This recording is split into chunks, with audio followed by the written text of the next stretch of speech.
from Ashley Morgan-Olvera. She is Director of Research and Education with Texas Invasive Species Institute. It's located at Sam Houston State University. She's super knowledgeable on the topic.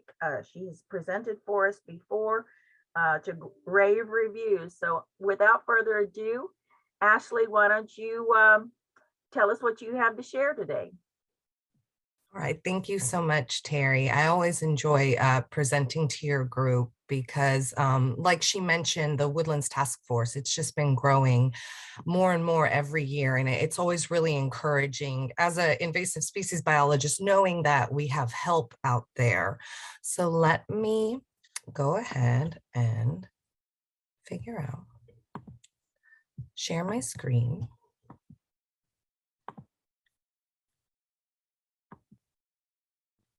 Can you all see my presentation? Yes, we can. Okay, great. Perfect. So again, thank you so much for joining us today. We're going to go over quite a few things, mainly invasive species identification, management, and reporting. We will discuss several species that are found in your area, like air potato, which is one of the common invasives that the Woodlands Task Force always goes after. But before we get into that, I always like to start kind of at the beginning with what is the Texas Species Institute. We are an invasive species institute that focuses on early detection and public education of invasive species, because it's really up to the public to make a lot of these changes. And we'll talk more about that as we get into it. So Texas Invasive Species Institute, or TISI, as I like to call it, is also now TexasInvasives.org. Both of our entities have merged, so there are two websites available out there, but we'll start talking mostly about what you can find on TexasInvasives.org about invasive species information and how to report certain emerging pests. So a lot of this has been made due to a lot of state and federal funding, particularly Texas Parks and Wildlife and USDA APHIS, which is the Animal Plant Health Inspection Service. That's mainly the customs and the invasive species aspect of the USDA. And of course, the Texas A&M Forest Service and Sam Houston State University. So at the very beginning, it's always good to talk about what is an invasive species, because sometimes other terms get thrown around like exotic or ornamental, but an invasive species is a species that is non-native to the ecosystem under consideration, whose introduction causes or is likely to cause economic or environmental harm or harm to human health. So this federal definition came about in 1999. So if you think about the timeline of things, right, that's only 23 years ago, where there was a federal definition providing what an invasive species is. So we'll start kind of keep that timeline in mind when we're talking about the spread of invasive species. So what's really important about this definition is that the species needs to cause harm to the environment in which it's not native to. So harm, as it mentioned, can be harm to the environment. So environmental harm can be things like where they are out competing our native species for food. They are predating on our native species. They're bringing diseases to plants and trees and animals here that our native species are not immune to like they are. So because they predate on our native species, they also would lower biodiversity. They can cause the extinction of animals. That happens quite a bit in Hawaii because it's an island. The introduction of one snail can eliminate 5 native species because it predates on them. They also cause ecosystem damage where they facilitate erosion. They can provide ladder fuel for fires, so controlled fires easily get out of hand, or it facilitates wildfires in areas that are not known to have them. It can affect water quality. Zebra mussels are very good at that. So there's a lot of environmental impacts that invasive species can have. And several times, one invasive species can impact can cause different forms of harm, right? It's not like one species only causes environmental harm. Oftentimes, there's a lot of different impacts. So the Chinese privet, it replaces native plant species. It outcompetes our native species for pollination. So it's drawing all the bees and the butterflies to it, and that's causing our native species to suffer. It competes for seed dispersers, so all of the birds are facilitating the spread of Chinese privet seeds over native species. It can change the soil chemistry and nutrient cycling, so that impacts the invertebrates living in the soil, the fungal colonies that are in there, the soil arthropod communities, and all of that. So, and it can also impact stream communities because it's changing the soil chemistry. An ecosystem is formed to have this certain balance to it. And when you bring in something that's changing the balance, it has this long-lasting impact. So there's also the economic impact of invasive species, which is what you usually hear more about, how much it costs to get rid of these things. And we're not even getting rid of them, right? It's mainly a lot of managing because we're a little bit after the fact on trying to prevent some of these invasive species. So Texas Invasive Aquatics alone costs $10 million a year. And then non-native species or invasive species in the US cost $138 billion annually. There are a lot of examples here, and basically the take-home message is it costs a lot of money just to manage them, not even successfully eradicate them. So there's the environmental harm, the economic harm, but they also can threaten our health, our animals' health, our social and recreational capabilities. So human health, like here, the Asian tiger mosquito, that mosquito is an invasive species that's able to transmit diseases that is from its native land. So that exposes us to things that we're not used to. It helps other diseases spread around, like Zika virus. We have a black leatherleaf slug here that is known to transmit parasites. And then we know about the recreational impacts that invasive species have, particularly giant Salvinia, hydrilla, zebra mussels, to where not only are they changing the entire ecosystem, they're also limiting our access to it and our ability to enjoy these environments. So this is a pretty familiar Texas Parks and Wildlife campaign showing the impacts of how giant Salvinia can take over a lake. And it can, not only is it harming the fish underneath, but also humans can't interact, can't help balance this ecosystem. They can't enjoy their fishing hole anymore. The emerald ash borer is one of our more infamous invasive species, and that's because this small beetle is known to completely annihilate ash trees wherever present. So this is the same street in Ohio, just 3 years apart, before emerald ash borer introduction and following. So this is not only impacting the ecological areas, so the more natural areas where ash trees are, but it also impacts our urban and suburban areas where ash trees are native or commonly planted in.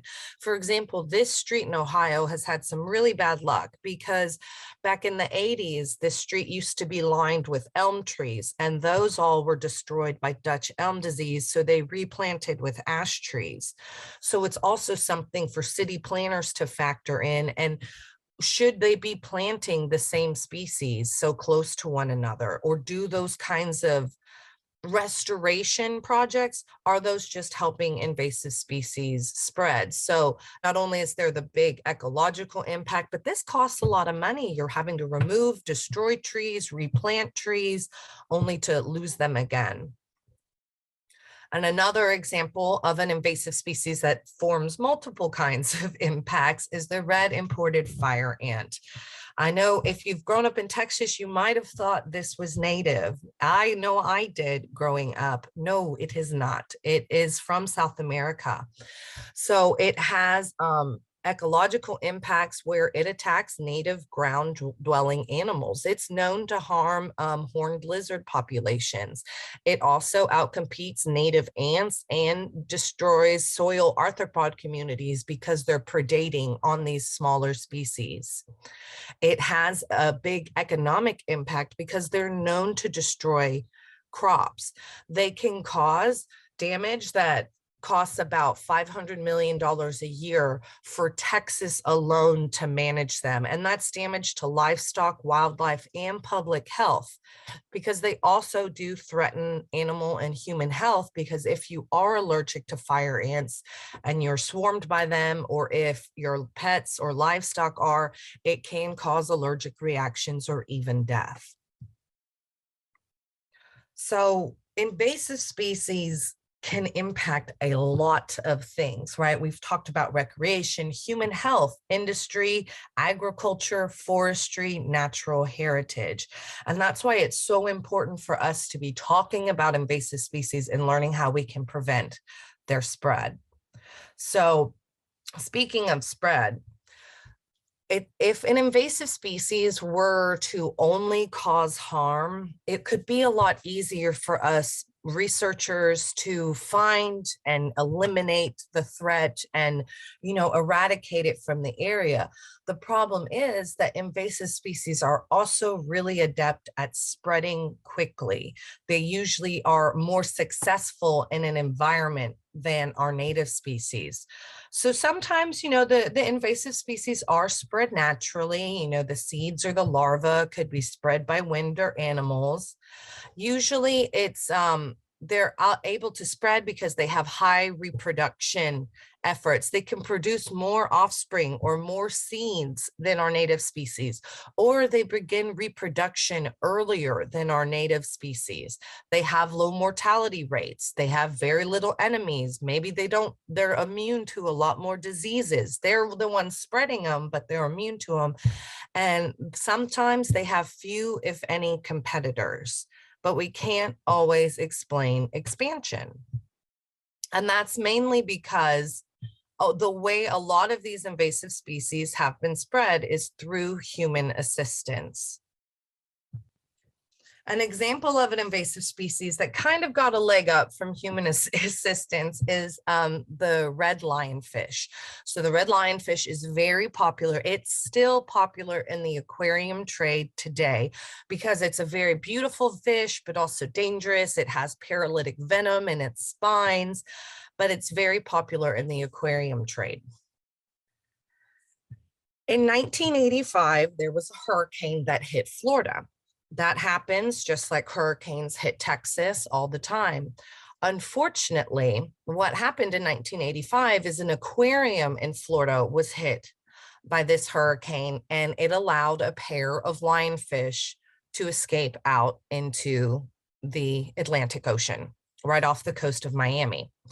Now think about the timeline here as well, right? 1985, maybe researchers are learning about some invasive species, but we're still a long way away from a federal definition, right? So these lionfish, they're enjoying the Atlantic. They get to sit there and reproduce, and they're not being removed from the environment because no one's really aware of what they're doing.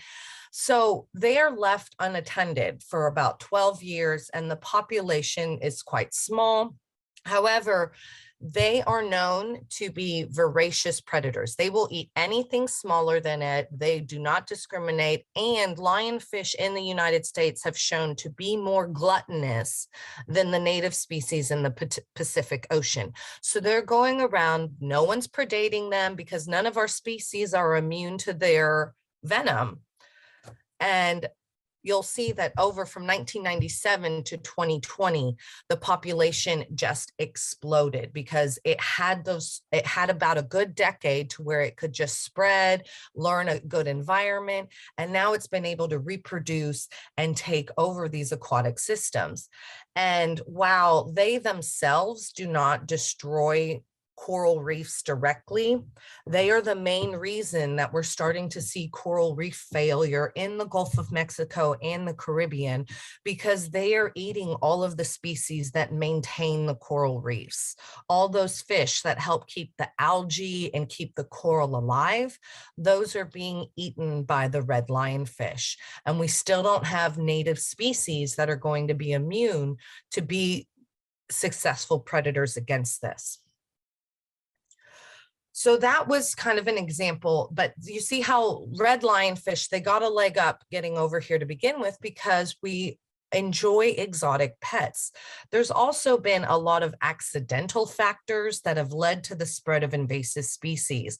Mainly it's been pests or diseases coming in on produce, or maybe there were wood-boring insects in firewood in shipping pallets. And then zebra mussels were notoriously introduced through ballast water. So that's where the ships are taking on water in the port that they're in. They go to their next port. So say they're coming from Eurasia to North America, that ballast water is let out, and that's how we are moving things around. So globalization has really impacted our accidental spread of invasive species. But it's also led to our purposeful spread of invasive species, right? Globalization, I mean, there's a lot of beautiful plants out there that are exotic to our area, a lot of really cool pets out there that are exotic to our area. And sometimes us trying to introduce biological controls that we don't fully understand. So that's really why you'll hear now, if you are hearing about an invasive species and then you hear about something that could eat it, I get that question all the time. Well, why don't you use XYZ to treat that species? Because we're learning from our lessons. The cane toad was intentionally introduced to Australia to be a biological control. However, they didn't do, this is, back in the 90s and early 2000s, where we're, learning what invasive species are and how to treat them. And we researchers were overzealous and they would hurry up and introduce something into the environment. Well, the problem is these cane toads can get up to about 20 pounds.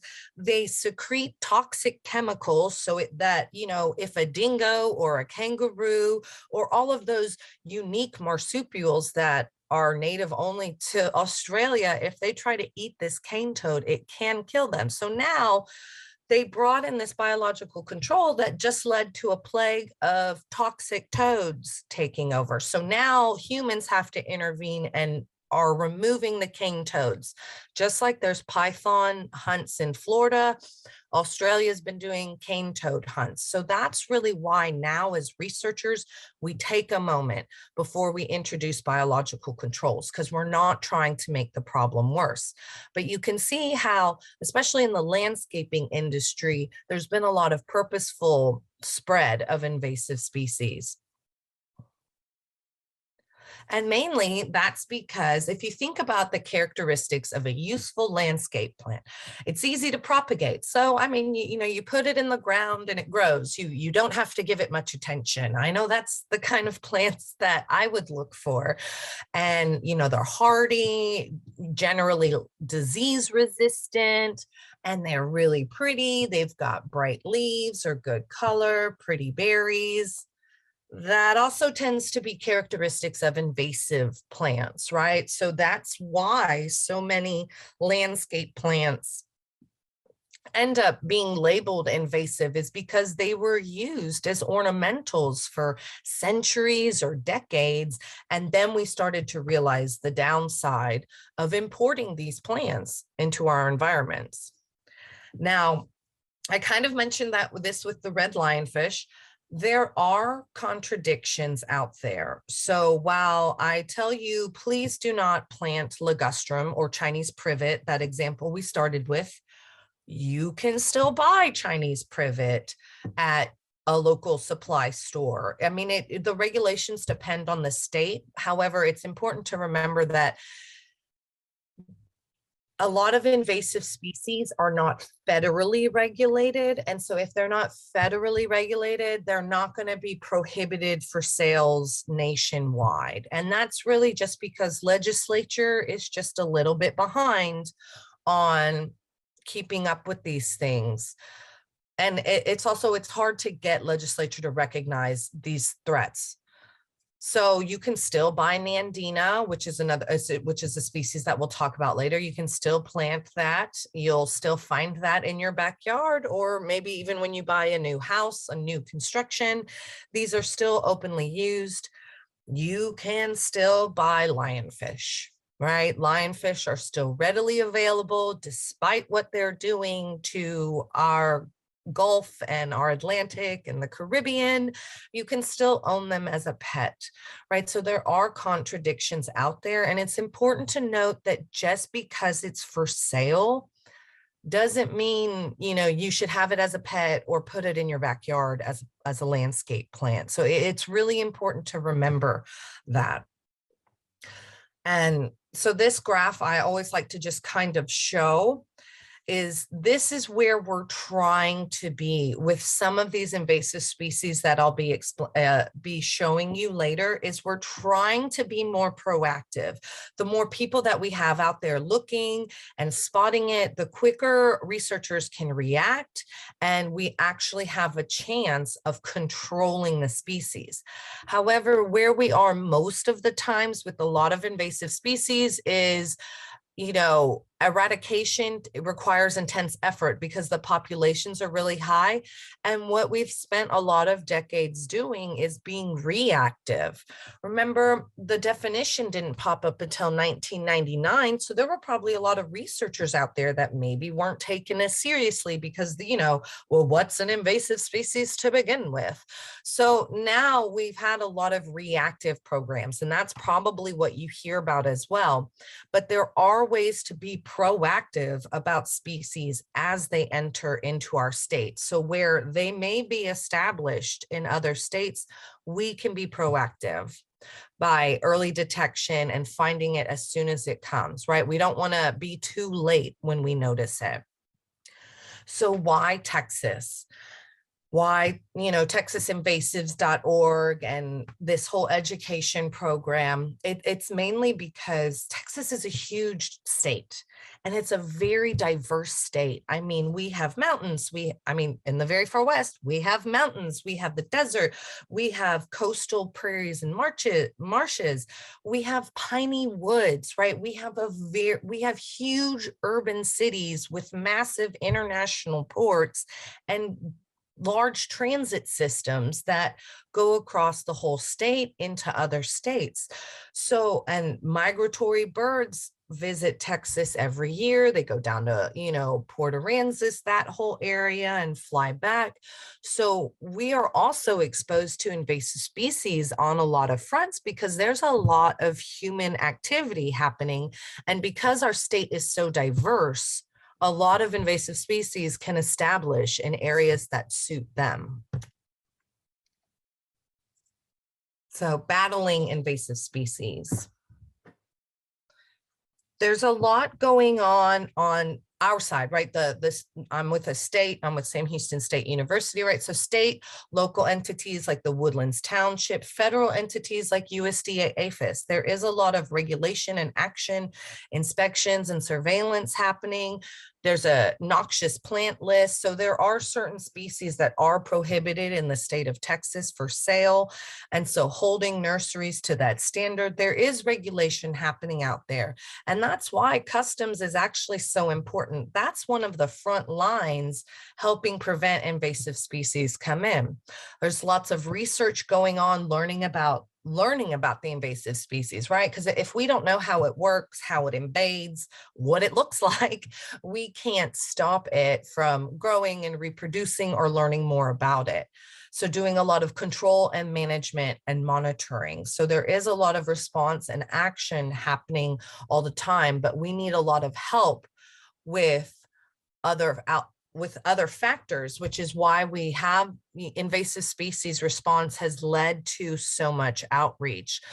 The Invaders of Texas program, which we'll touch on today, and you can technically even register by register for this program by the end of this talk, because you would have listened to me for about 3 hours talking about invasive species.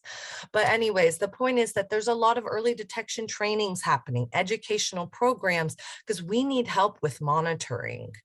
We need help with people being aware of what they're doing. So that's where a lot of this Stop Zebra Mussel campaign you've been seeing, the Protect the Lakes You Love by clean, draining, and drying your boat, to stop zebra mussels, stop giant Salvinia, don't move firewood to help prevent the spread of wood-boring beetles. And another way that you can also stay informed, and a service that we provide at Texas Invasives, is our monthly email and newsletter. There'll be a slide later to show you how you can quickly sign up. You just put your email here. It is a monthly email. That is the only time we contact you. The information is not shared, but we do provide updates happening in the state, across the nation. We highlight groups, which we've highlighted the Heartwood Invaders before, because of all the great work, or the Woodlands Township, all the great work that they've done with air potato removal in the woodlands. We also provide workshop schedules. So it's a great way to stay informed and just kind of have a good idea of what's going on. So this is only half of the picture, right? We've got our public outreach campaigns. Researchers are doing their controlled burns or their removal. APHIS is doing their inspections. We're trying to do our own sorts of treatment for management, but really a lot of it, we need help from the public. Y'all help make up the rest of the picture and how we can best manage and prevent the spread of invasive species, because we're only so many people. Like our departments are not expansive. And so even speaking to the 25 of you today is huge for me, because this is 25 more people that are going to at least be aware of what invasive species are. And you might tell your friend, hey, don't plant that Chinese tallow in your yard, or hey, let me help you remove that. And it may seem like a small gesture or a small effort, but all of that really adds up to having an impact. So kind of going more into what you can do to help take action against invasive species. So we need to stop them from spreading, right? We don't need to try and give them a ride anywhere. It's really about us looking for invasive species and being aware of what we're doing, what our habits are, so we're not helping them spread accidentally. That's where the vigilance that I was kind of talking on, we need help with monitoring. Researchers are doing a lot of trapping and scouting, but we need help with vigilance as well, helping look for those invasive species. And that's where our Sentinel Pest network comes in, that we'll touch on later.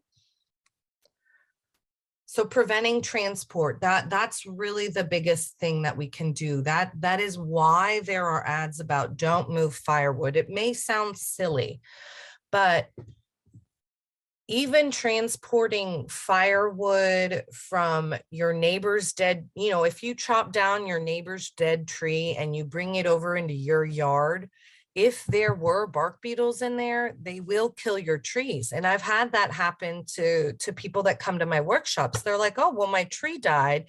I brought firewood over from my neighbor's tree that died. And it's like, well, did you look in the wood and see why the tree died? Because you're just giving beetles a free ride. So, again, think about, a lot of these beetles don't fly very far. Zebra mussels certainly don't fly, and neither does giant Salvinia. And they're not great swimmers. They prefer lakes over rivers. So how are they spreading? They're hitching rides. And that's why it's even state law now to clean, drain, and dry your boat, because we have to be accountable for what we're doing and be aware. So again, firewood can carry invasive pests. So the bark beetles can be right in there. And by not moving firewood or trying to keep it as local as possible, or burning everything you buy. So you'll hear don't move firewood or burn what you buy. if you visit a campsite, try to buy the firewood nearest the campsite. There's probably a gas station, or, the front office probably sells firewood. That's better than bringing your own. And if you don't burn all that firewood at the campsite, leave it, give it to your neighbor that's camping with you, or give it back to the front office, because you don't want to take that firewood back home with you either. You don't know what's inside that wood all the time.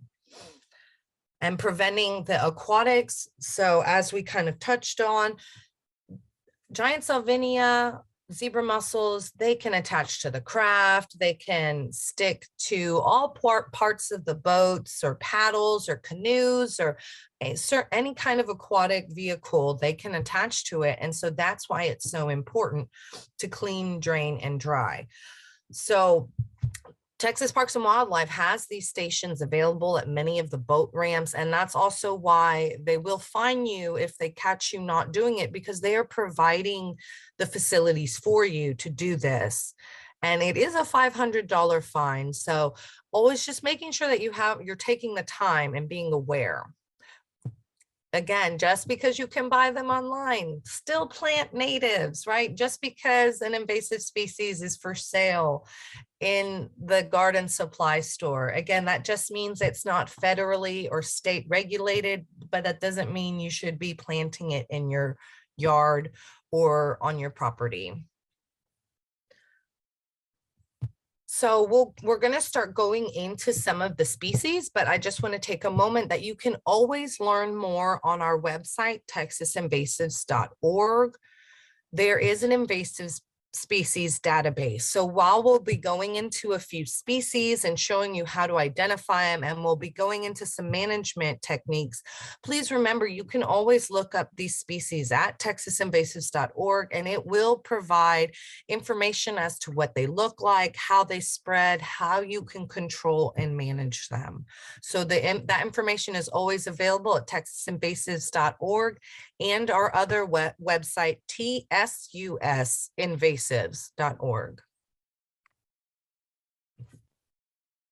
Ashley? Yes, ma'am. Carrie. So as you go into this next section, I wanted to encourage people, if you have questions as we go along, would you please open your chat window and type your questions into that? Direct them to me if you will. And when Ashley takes breaks, we can start working on a few questions, but we'll mostly hold questions till the end. But so you don't forget what you wanted to ask, type it into the chat window, send it directly to me if you will, and we'll address them later. Thanks. Sorry for the interruption. No, thank you, Terry. That's a really good point. So we talked about how you can take action by preventing the spread of invasive species, but now we'll also talk about why citizen science programs are important and certain species to recognize moving forward. So the Invaders of Texas program that I touched on earlier is in a citizen scientist program provided through texasinvasives.org. And it's where volunteers like yourselves are trained to detect and report invasive species in their communities. And again, as I mentioned, you'll have an opportunity to sign up for our Invaders of Texas program if you wish to report about other invasive species in the area and get more involved in addition to the Woodlands Task Force.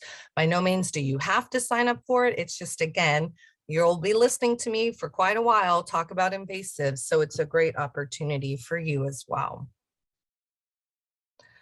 As I've kind of been touching on, is just the more trained eyes we have watching for invasive species, the better chances of lessening or avoiding damage to our native landscape.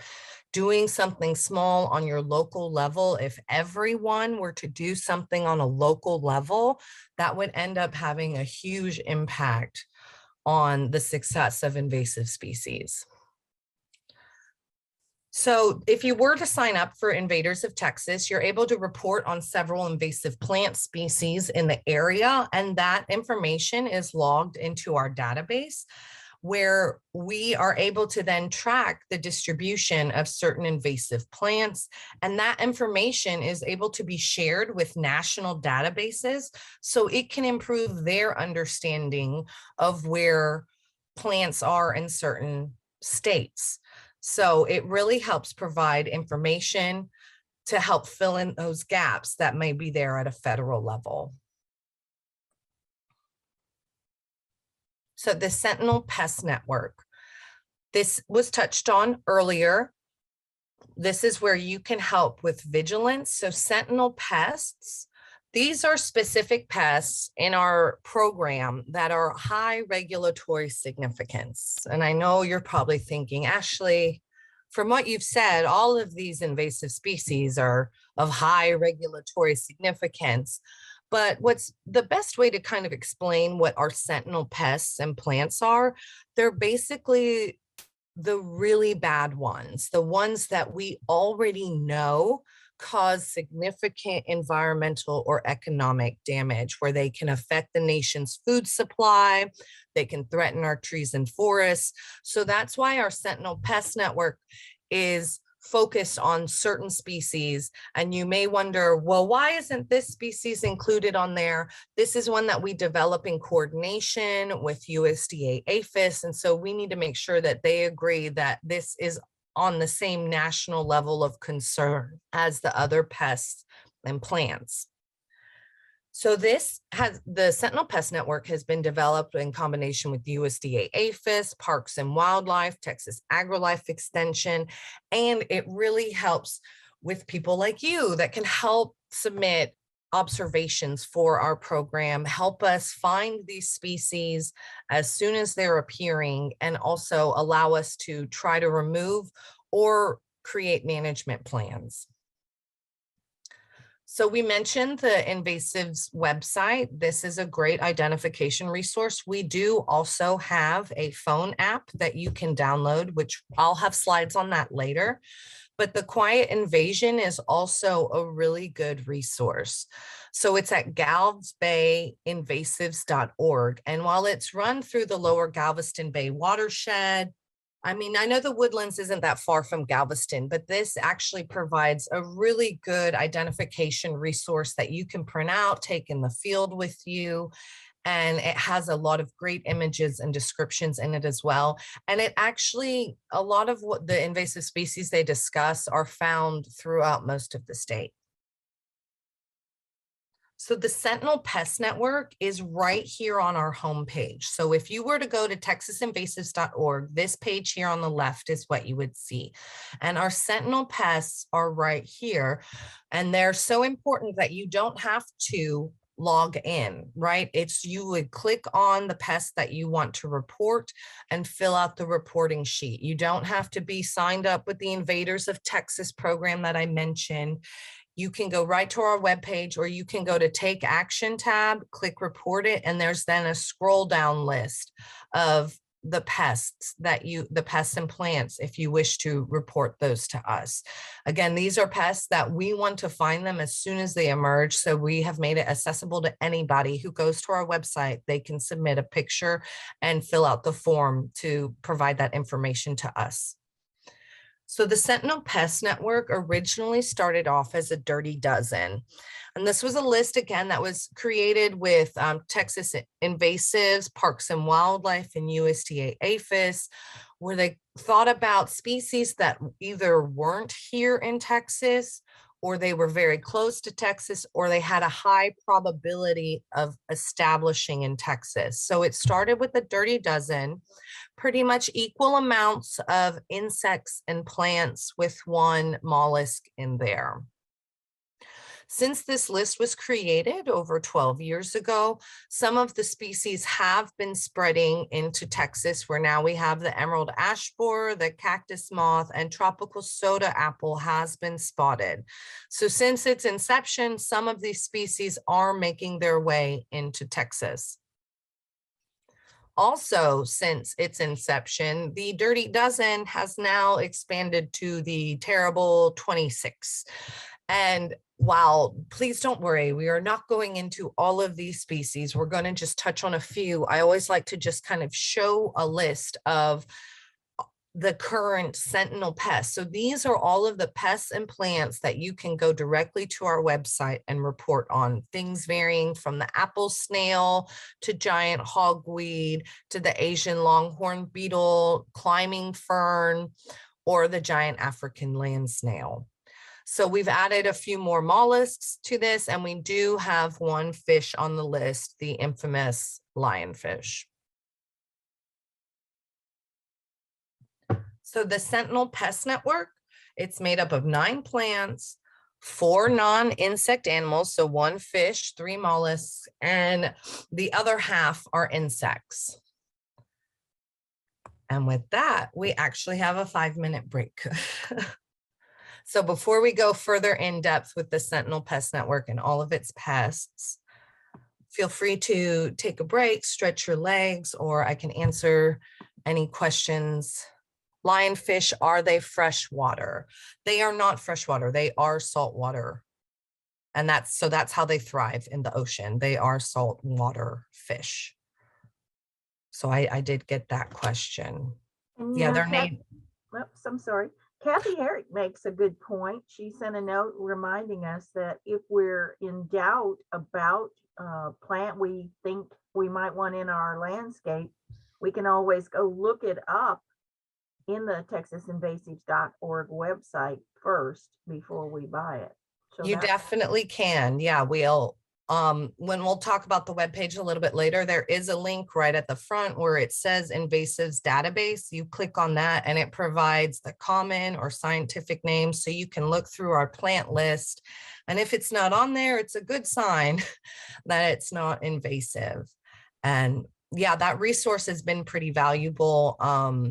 We've had to consult with companies that provide trees for restoration projects. They look at our invasives database and they realized, oh, we were using a couple of trees that are listed as invasive. So they would consult us, what do you suggest we provide instead? And so it's a really great resource that you can access anytime. Did you have any other questions to answer right now, Ashley? I don't think All right, guys. Well, it's 9:15. Take a break, go refill your coffee, and we'll be back in 5 minutes. We'll start up again about 20 after. Thanks. Okay. So we're about to get started again. I wanted to point out that I've just put that registration link to become a volunteer into the chat window. So you should be able to see that and click on that now, so that if you haven't previously been a volunteer with Kathy or one of the other invasives task force groups, please sign up. If you said you wanted to be notified of work days, Kathy will send them to you, but before you actually volunteer, you do need to complete this waiver. Ashley, are you ready to start again? You're muted. Yes, ma'am. All right, turn it over back to you. All right, thank you.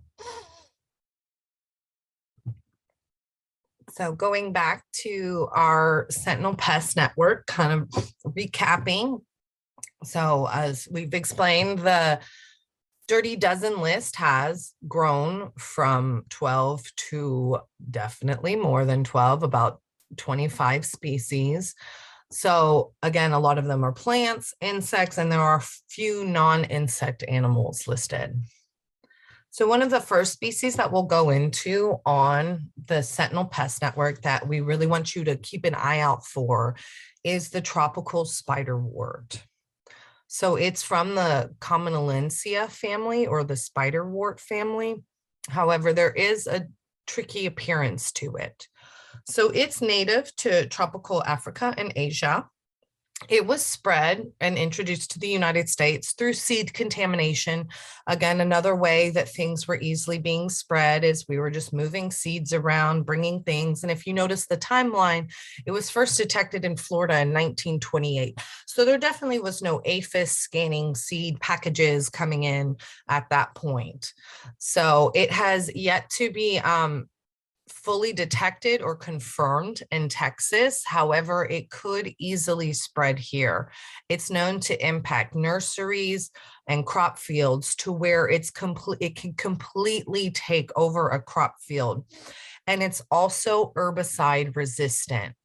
So that is usually another facet of invasive species. That's part of it, you know, the low mortality we talked about. The plants are usually herbicide resistant. So you usually have to take an integrated approach where it's more than just chemical application. Furthermore, this plant also spreads a root knot nematode, Megalodine incognita. And what that means is this root knot nematode is known to be a parasite of several plants and crops, and it drains the nutrients. And so it basically reduces crop production, plant production. So not only is this plant able to take over an area, say you remove the tropical spiderwort, well, it easily could have left behind root knot nematodes in the soil, damaging your crop production for the next year or your ornamental plant success. Remember, not all ornamental plants are invasive. So it is a perennial plant. It can grow to about 3 feet high. It's fleshy and it has roots at the nodes, and it does have a branched appearance. What really helps identify it, besides the flower that we'll get into, is on the leaf sheath.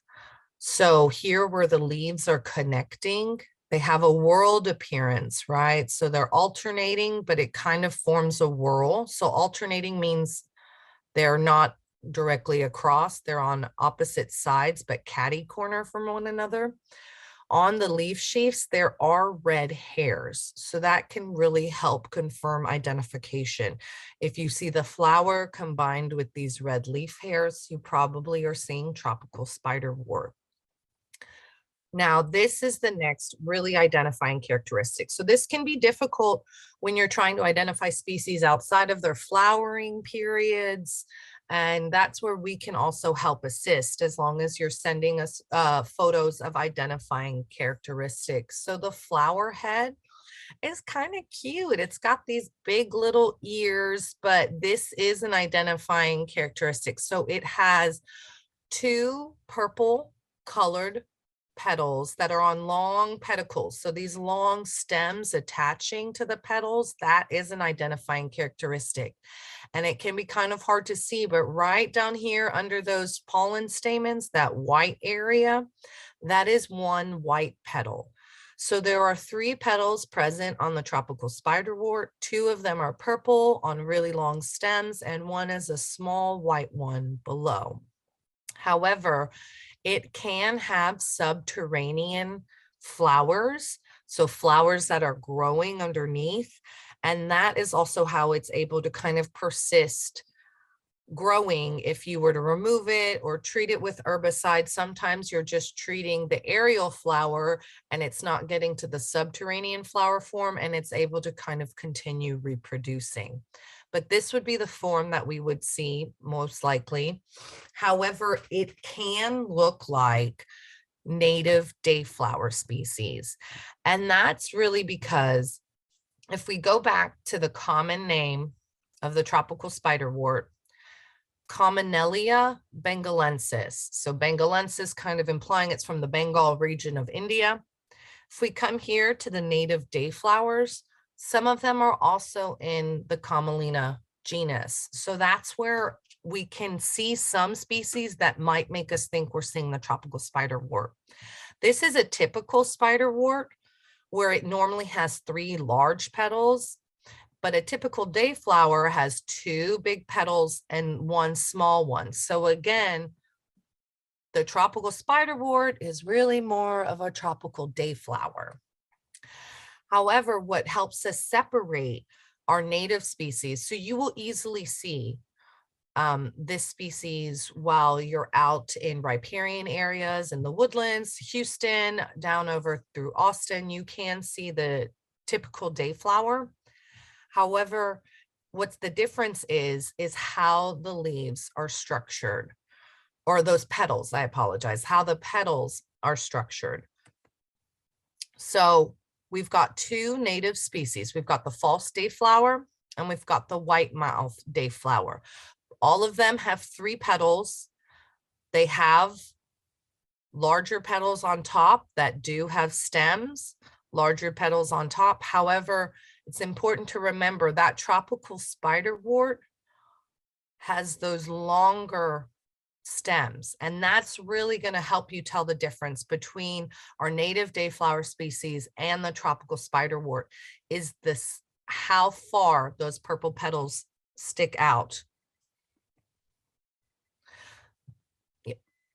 So next, there are about 3 invasive mollusks now listed on the Sentinel Pest Network. One of them is zebra mussel, and the other 2 are the giant African land snail and the apple snail.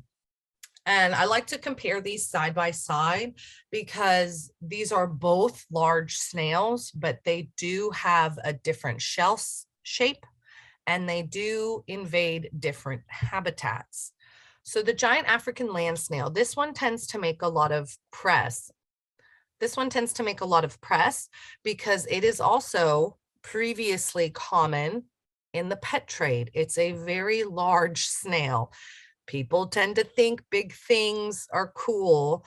And honestly, it is a very cool looking creature. However, that species is federally prohibited. It is not allowed in the United States. And thankfully, it has not established in Texas yet. So this is one of our sentinel pests that is not here yet, and we want to know as soon as it appears. What's important to remember about the giant African land snail, 1, it's not here. 2, it has a conical shape, so more of a cone shape, and it always has striping present. Regardless of if it's a young snail starting off at 1 inch or a fully grown snail like the one here that's about 4 to 5 inches, it will always have striping present, and it's a terrestrial snail, so you won't find it in aquatic habitats.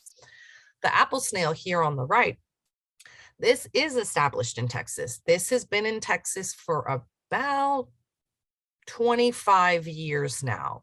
It's found in Bexar, Guadalupe, Fort Bend, Harris, and it is appearing in Montgomery County. So please keep an eye out for this. It's known to have a spiral shell, right? So not necessarily a cone, more of that flat spiral shell. It is a fully aquatic snail. So those snails will always be found in or near bodies of water, and they lay pink eggs around the water. So looking for life. So normally with an apple snail, you're going to see the bright pink eggs that it's laying nearby versus the snail. Because those, again, now these snails, they get to about 3 to 5 inches as well. They're large snails. No native species gets this large. Our native species don't even reach 1 inch in diameter, much less 3.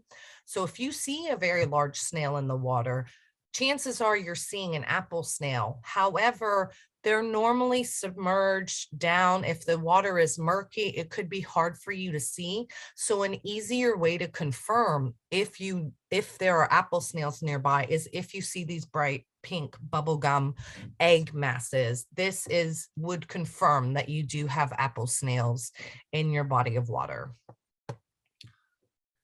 What we encourage everyone to do is if you see those pink eggs, squish them.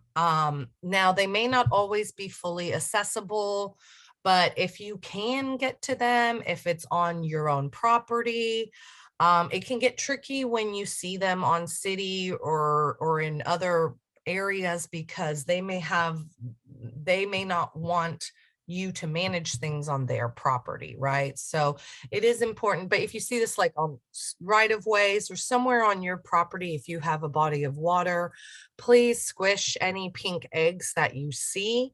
The eggs are laid above the water line so that they can dry out and emerge and enter into the water to become adults. So if we're able to squish them before they can become adults, we are reducing the populations. It's a lot harder to get the adult snails. It's a lot grosser to squish the adult snails. So that's why we do encourage managing apple snails by squishing the eggs. And this is an example of an informational panel that we have available. So if you know a body of water in the area, in your neighborhood, or something where you'd like to post this signage, please let me know and we can get that arranged. So I always like to take a moment. So the giant African land snail is a big snail. However, we do have a native species, a native-ish species, that sometimes can look like the giant African land snail and have people think, oh my gosh, what have I got? So that's the rosy wolf snail. Now, it gets about 2 to 4 inches. It's a lot larger than most snails we see in our garden. However, it never has the striping on it. It does have the same shaped shell. And this pinkish coloration is sometimes more subtle. So it may not always be that apparent, but it will never have the striping like a giant African land snail has. But they're both found in the same environments.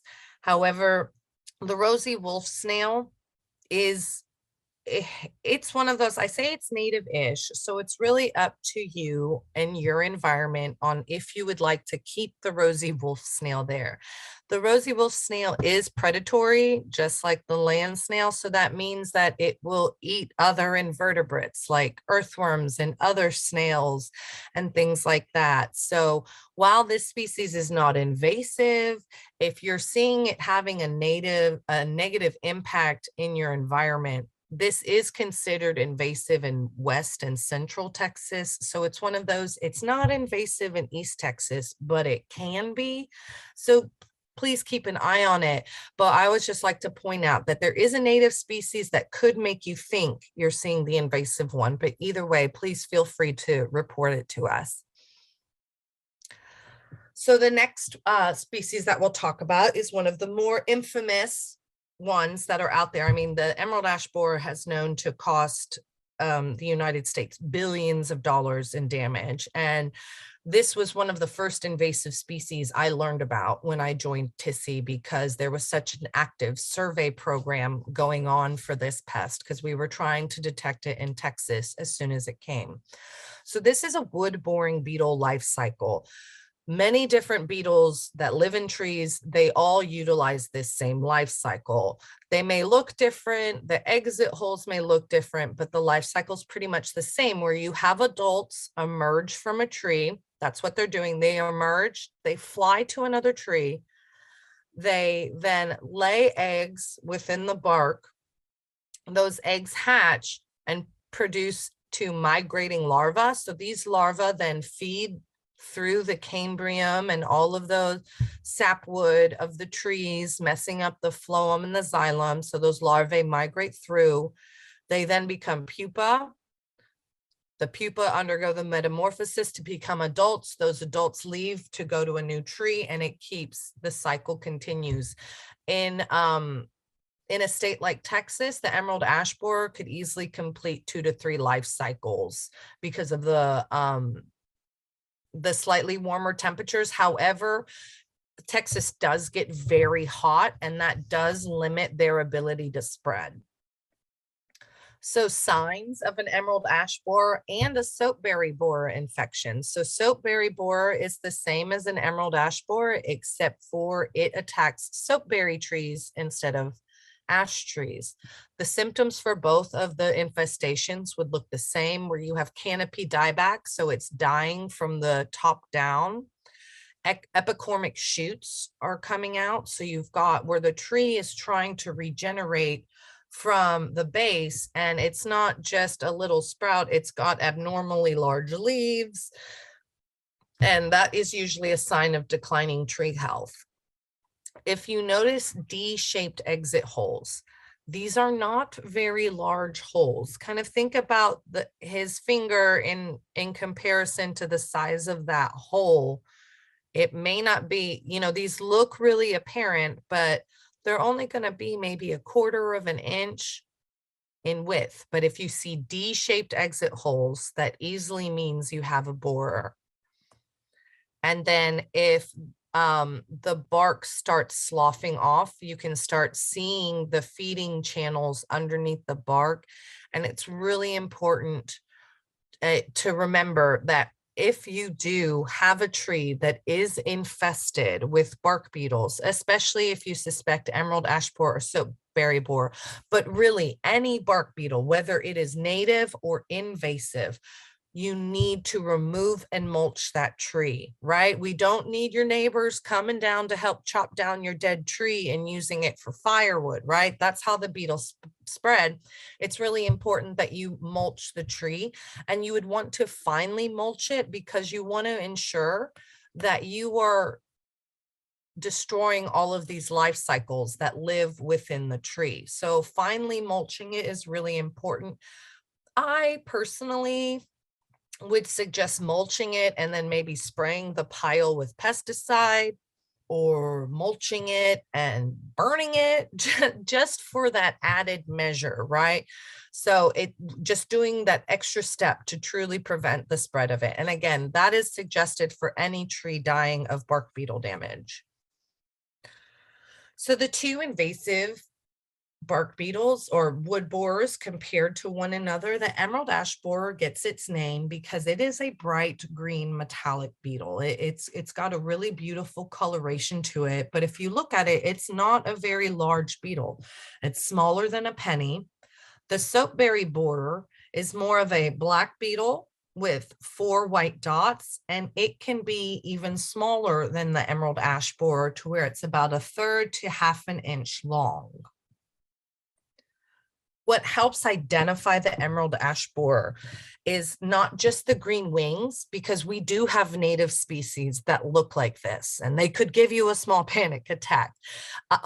But if you open up their wings, the emerald ash borer has this bright coppery reddish to almost purple abdomen. So this characteristic, the green wings over a reddish purple abdomen, that is 100% an emerald ash borer. Then that is how you can confirm if that green beetle in your tree is an emerald ash borer. There again, so there are native species that will look like the emerald ash borer. Wrong way.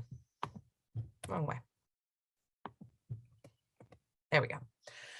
So it's important to note that, yes, there are native species. These native species tend to be more respectful of our ash trees. The invasive emerald ash borer, it does not care if that tree is healthy or sick or young or old, or a white ash or a green ash or a Texas ash. It does not care. The emerald ash borer will go, it will consume the tree and move on. Our native species, some of them don't even reside in ash trees, right? They can be found, but they tend to keep a more symbiotic relationship where, well, we don't want to hurt the tree, or they will attack a tree if the tree is stressed, if it is sickly. So none of these species have the red underside. I know some of these look a little more coppery, but that's really just how they're photographing, but none of them have the red underside. So it's important to remember, are you seeing the green beetle on an ash tree? Does the green beetle have red on the underside of its wings? The soapberry borer, there is a native lookalike that is also found on soapberry trees. It's just, again, the soapberry borer, it's going to be, it's more aggressive with the soapberry trees. So it will cause death quicker than your native species. So it's just important to note here the native lookalike, it just has a lot more white markings, but it is the same genus, so it can cause some confusion, but there is a native species out there as well that causes less damage. One of our invasive sentinel pests or plants is the Japanese climbing fern. This is another one of our wonderful contradictions. You can still actively purchase the Japanese climbing fern online. You can plant it in your backyard if you are so inclined. However, it is an invasive species. It was first cultivated in Florida and it was sold in nursery catalogs as early as 1888. And by 1903, it was naturalized in Georgia. So this is one of those species that's a perfect example of we're really only reactive to this species at this point. In Texas, this is on our Sentinel list because it hasn't fully taken over our forested areas, but we want to document and educate people about it so it doesn't become where it's just commonly found everywhere in the state. We want people aware of it so that we can prevent it from becoming more of a problem. So being a climbing fern, it's able to cover shrubs, tall trees, and it also has a rhizome root system. So that allows it to also grow in dense mats. Sometimes these mats can be as thick as 10 feet. So they're not only smothering the native, physically smothering native plants and trees, they also intensify fires because their climbing nature is allowing the fire to reach the tree canopy. And with most of our controlled fires, you're really just wanting, you don't ever want it to go up the trees, right? You don't want the fire to reach the canopies. So thankfully, this species is pretty unique looking. We don't have any native climbing ferns, so it can be quickly identified. It's a vine-like perennial.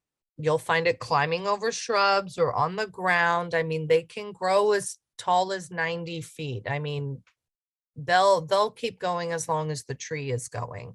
So they do have variable leaf appearances.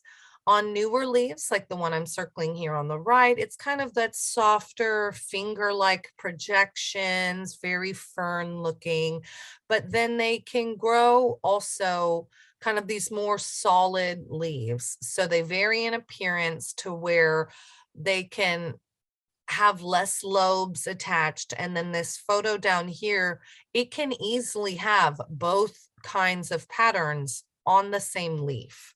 So it has a red vine. It's got this variable leaf patterns that are overall triangular in appearance, and they tend to have short hairs on them as well.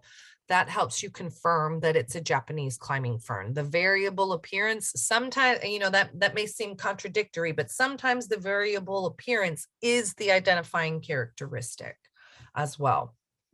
So this species will easily be found in your area and even over into some areas of North Texas. This Sentinel Pest, this is one of our more popular, right? This is another pretty infamous invasive species that is also well advertised in Texas, right? There's a lot of educational campaigns about clean, drain, dry that are specifically targeted towards giant Salvinia. So this is an aquatic fern plant that is native to Brazil, and it was intentionally brought to the United States because it was used as an aquarium and water garden plant. So it was intentionally brought for aquarium and ornamental purposes, but it also was unintentionally brought to the United States as a hitchhiker with other aquatic plants. So again, you know, giant Salvinia, maybe they were importing a different aquatic plant species, but you know, the production company down in Brazil just grouped together a bunch of plants and shipped it over, right? It's just like how you can have seed contamination, soil contamination, you can have aquatic plant contamination as well.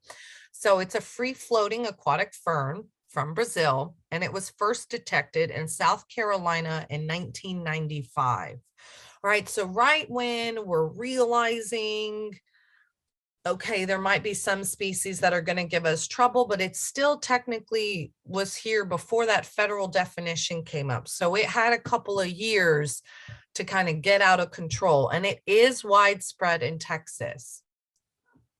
So this species actually is again, it's one of those unique looking species where if you look at it all together and the characteristics, you're able to identify it, and we do want you reporting it to us. So being a free floating aquatic fern, I made it through all that alliteration.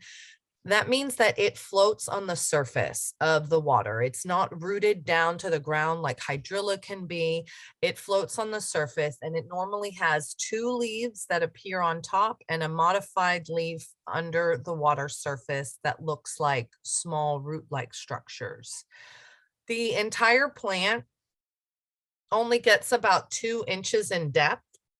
But the problem is that it can completely cover a lake, and it would block out the sunlight, which depletes oxygen and can lead to invertebrate and fish kills, right? It basically smothers the lake from the top down.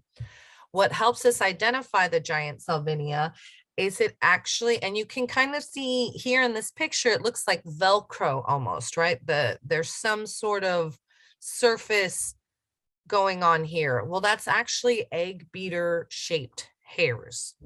And so it's where these hairs, there's 4 of them that come together and they form an egg beater. So if you are seeing a plant floating on your lake, or floating in general, because you can report these anywhere, and please do. If you see a plant floating on a lake, it's got that Velcro surface, you pull it up and you're like, oh man, it's got egg beater hairs. Send us a picture. That's definitely giant Salvinia.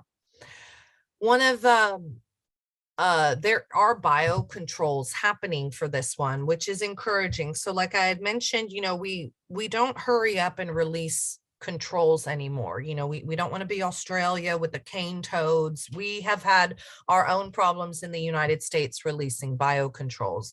So the Salvinia Weevil, this is one of the ones that Parks and Wildlife has basically been studying this insect and its potential for the past 20 years.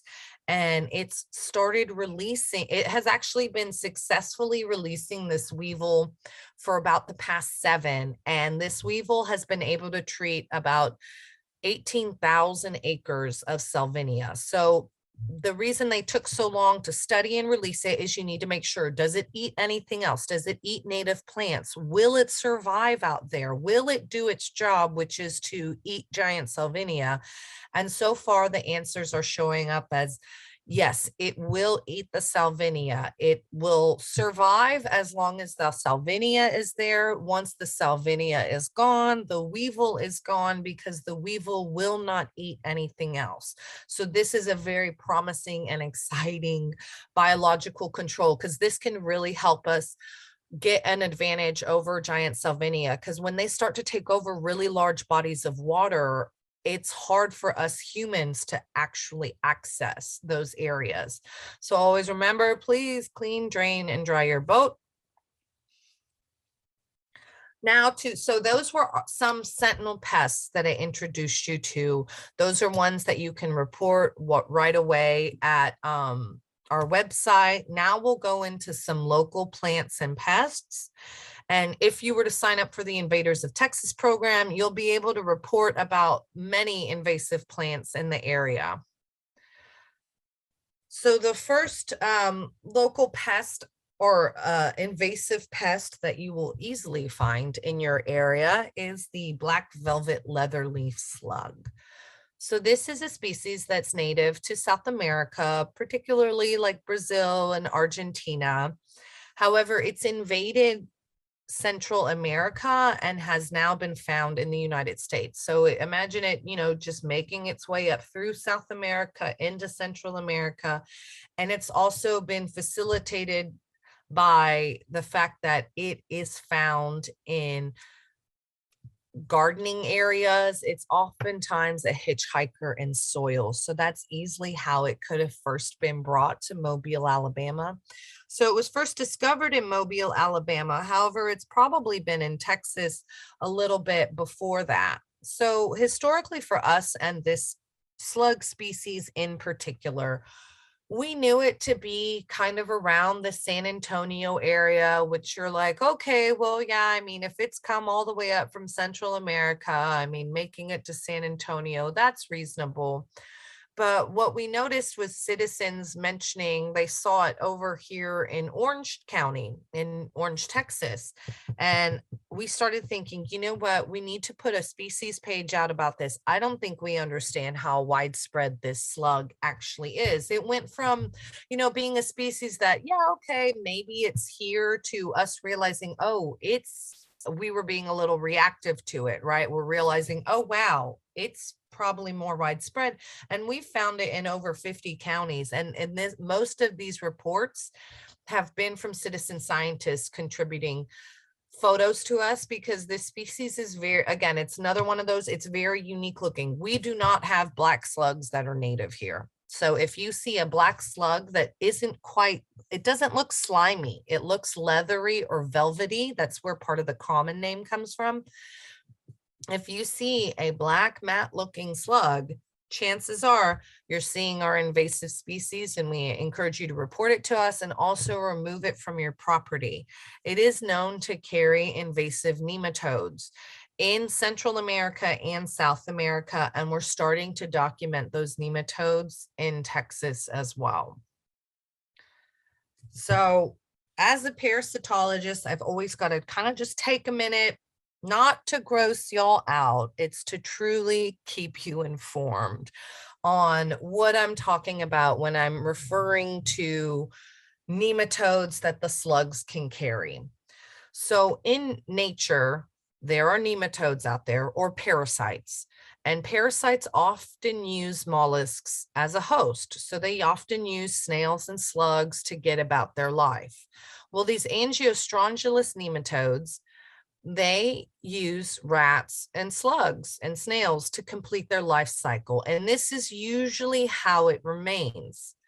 Unfortunately, humans can intervene with this life cycle. Other mammals can intervene with this life cycle and be accidentally infected. So in the normal life cycle, you've got a rat that's infected. It excretes larvae in the feces. The snail or slug come into contact with the larva. The larvae grow within the mollusk. They become this third stage, which is the red and angry larva. That stage goes into the rat and it infects their lungs. And that is the life cycle, right? Doesn't sound very pleasant. Well, when humans intervene, we are not the correct host. So the parasite is not able to produce eggs in us, right? It's not able to make adults in us, but it can infect us. And the way that that happens is if we are accidentally handling or consuming some of the larvae from the slug. So in Southeast Asia, where this parasite originated from, consumption of raw or undercooked mollusks is a lot more popular than it is here in the United States. So us eating raw or undercooked mollusks is not going to be how we would be exposed to this parasite. However, slugs as pets is a theme in the United States, right? And in a lot of developed countries, having snails or slugs that are cool looking, keeping them as pets, that can be one way that we are exposed to it. So this parasite has to enter our digestive tract to cause any problems. The way that it can do that, say you're handling a slug that has larvae being secreted in its slime trail. So think about slugs and their slime trails, and imagine microscopic worms in there, right? Things you can't see with your eye. Your child or you're holding a slug, probably more so your child, holding a slug. If that slug were to be infected, they're holding the slug, they get the slime, they touch their mouth. That's how the nematode could enter us. Or you have a slug or snail that's infected and it's crawling all over your vegetables and it's leaving behind those larvae as well. And you're not washing your fruits and vegetables. That's another way the nematode can accidentally infect us.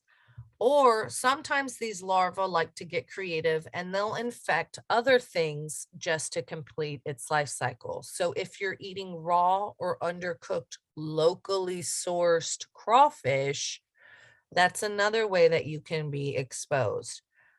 What the important part is to remember is the worm has to get in our digestive tract. So the easiest way to prevent this is to wash your hands. Do not keep slugs as pets. If you find slugs on your property, I highly recommend you remove all of them. I am not a fan of slugs in general. They always just pose a lot more parasite risks than we're aware of.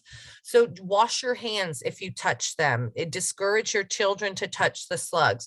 If you have garden fruits or vegetables, just washing them with a simple vegetable wash, that will reduce any chance of infection.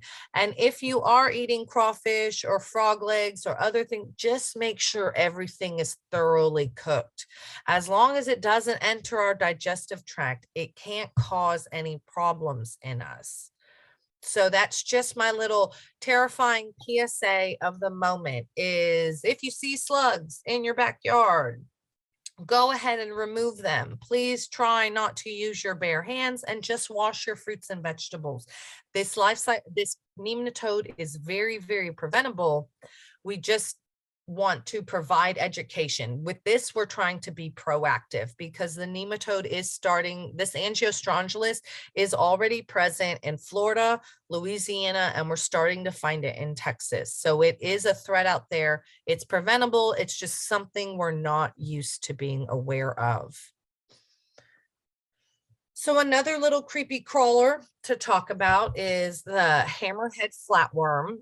This one got a lot of press last year because it's just a very unique, I know I keep using that word, but that's when it's helpful. When, when the invasive species looks like nothing else, it's really easy to report it.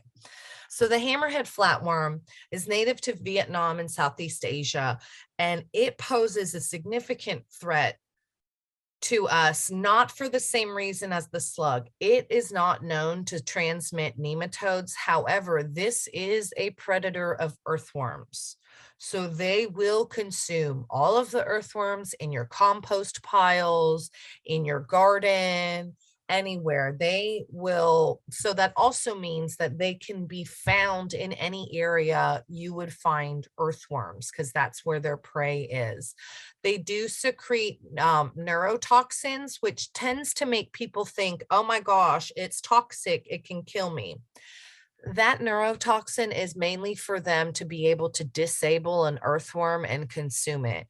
So at most, if you were to hold this flatworm, it could cause an allergic skin reaction, but out of the hundreds or thousands of people that I've talked to, I've only known like one or two that actually had a reaction to handling this. We still don't encourage it because what if you have an allergic reaction?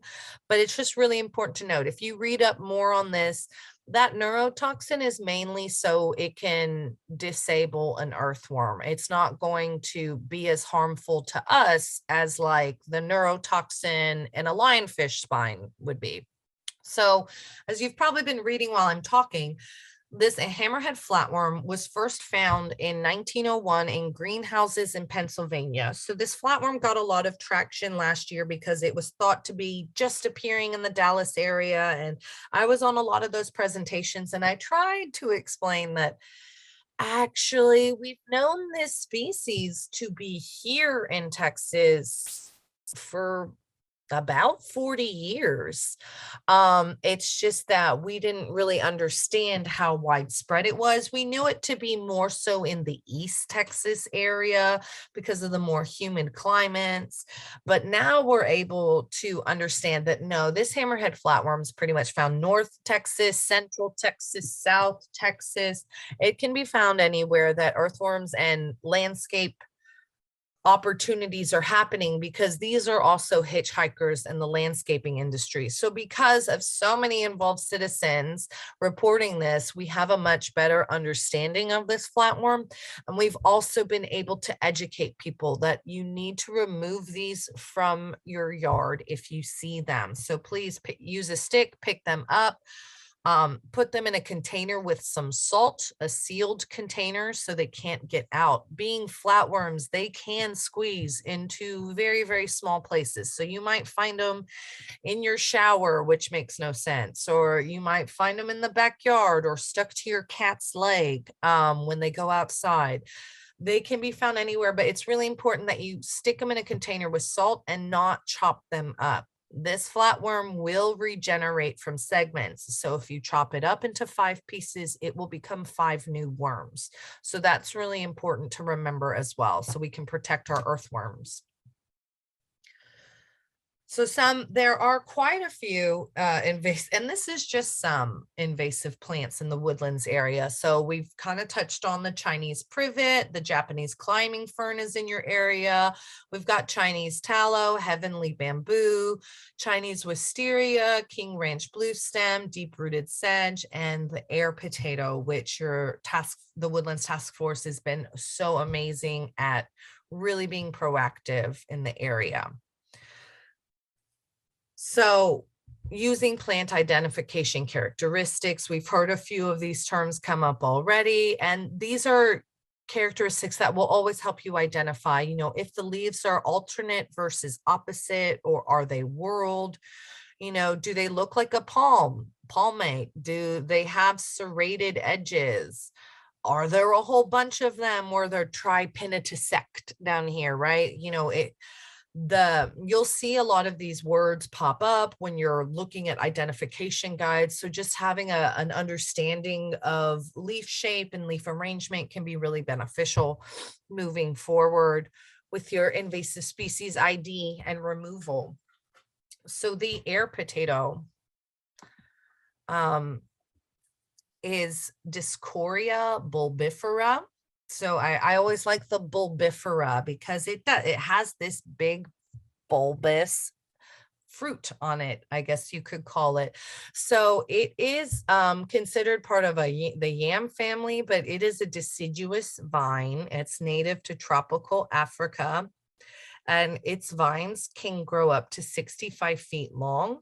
The leaves are alternate, so that means they're not directly across from one another. They're more catty corner, and they have heart-shaped leaves, big heart-shaped leaves. So the leaves themselves can be 8 inches long. They're big, heart-shaped, and you'll notice that the venation of the leaf all starts from the center, right? So kind of has this palmate venation going on. And it has this really apparent air potato attached to it. There are some native species that can look very similar to the air potato. However, if you find to where you've got heart-shaped leaves that are large and you've got this bulbous fruit, that means you have an air potato. Greenbriar is a very common vine. It's a native vine in our area, and its leaves are somewhat heart-shaped.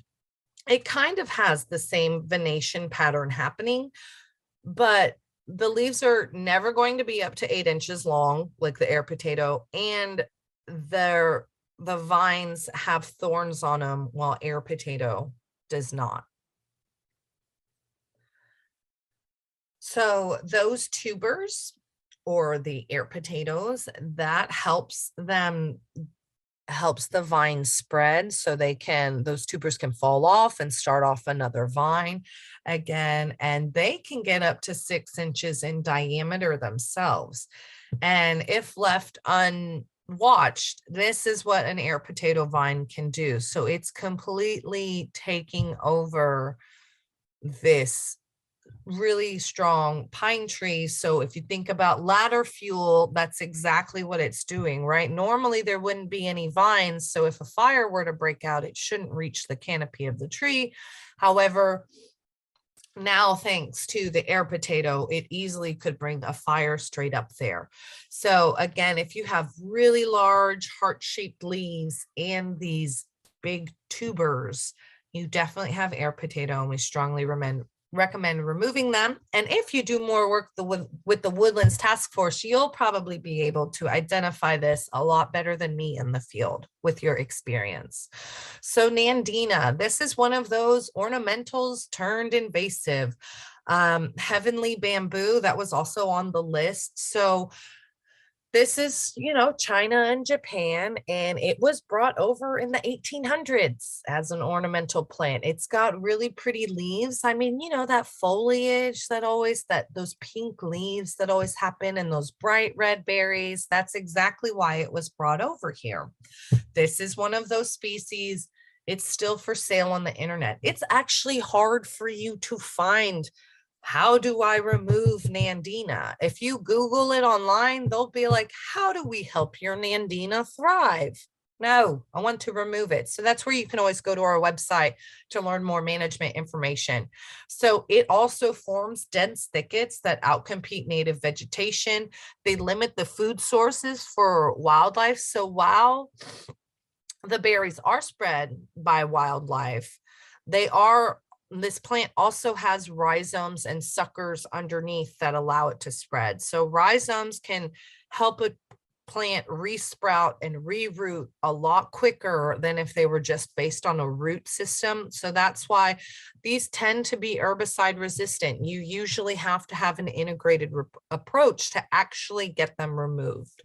So some of the characteristics, I mean, it's highly likely you or one of your friends has a Nandina in their yard. So the leaves are lace-like and they're divided into leaflets. So basically, this whole section is one leaf. This whole section, there's a bunch of leaflets on it, but the lace-like structure, and they have flowers that are white or cream blossoms that can tend to have a fragrance.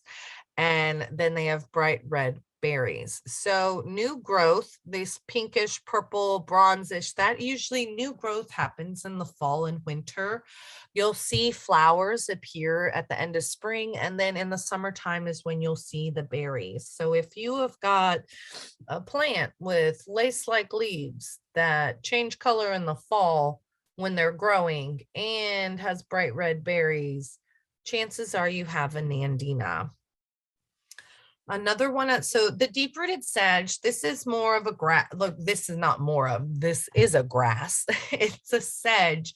So it's going to be found more in your, open areas, maybe throughout, if you've got a few acres on your property, or you might see them on the median of the road and all sorts of things. So it is a perennial sedge, and it tends to grow in loose clumps. So here it's got a clump, but they are also connected by rhizomes.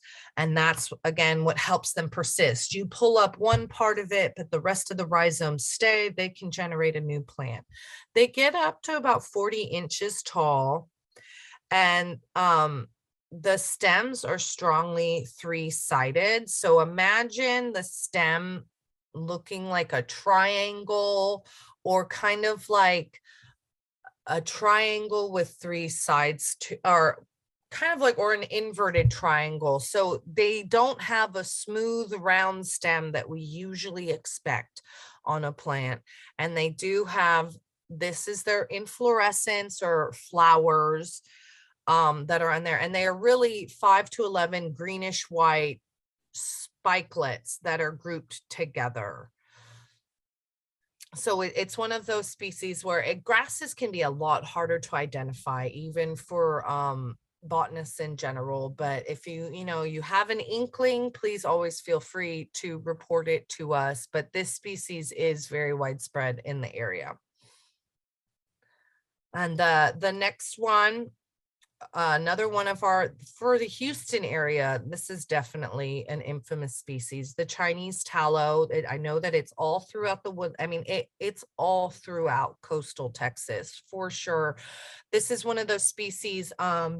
It was imported by colonists. So as early as like the 1760s, this tree was being brought over because of the fact it changes colors in the fall. It has beautiful foliage. So this is one species that we're really, I mean, it has centuries on us. But it is really easy to identify compared to our native species. We don't have trees that have the same characteristics. So these leaves, they say rhombic to ovate. I like to say heart to kite shaped. They almost look like little kites. They're not quite exactly hearts, but they look like little kites. So that kind of rhombic shape. Their flowers are more like catkins as opposed to actual flowers. And the flowers then turn into green globular seeds.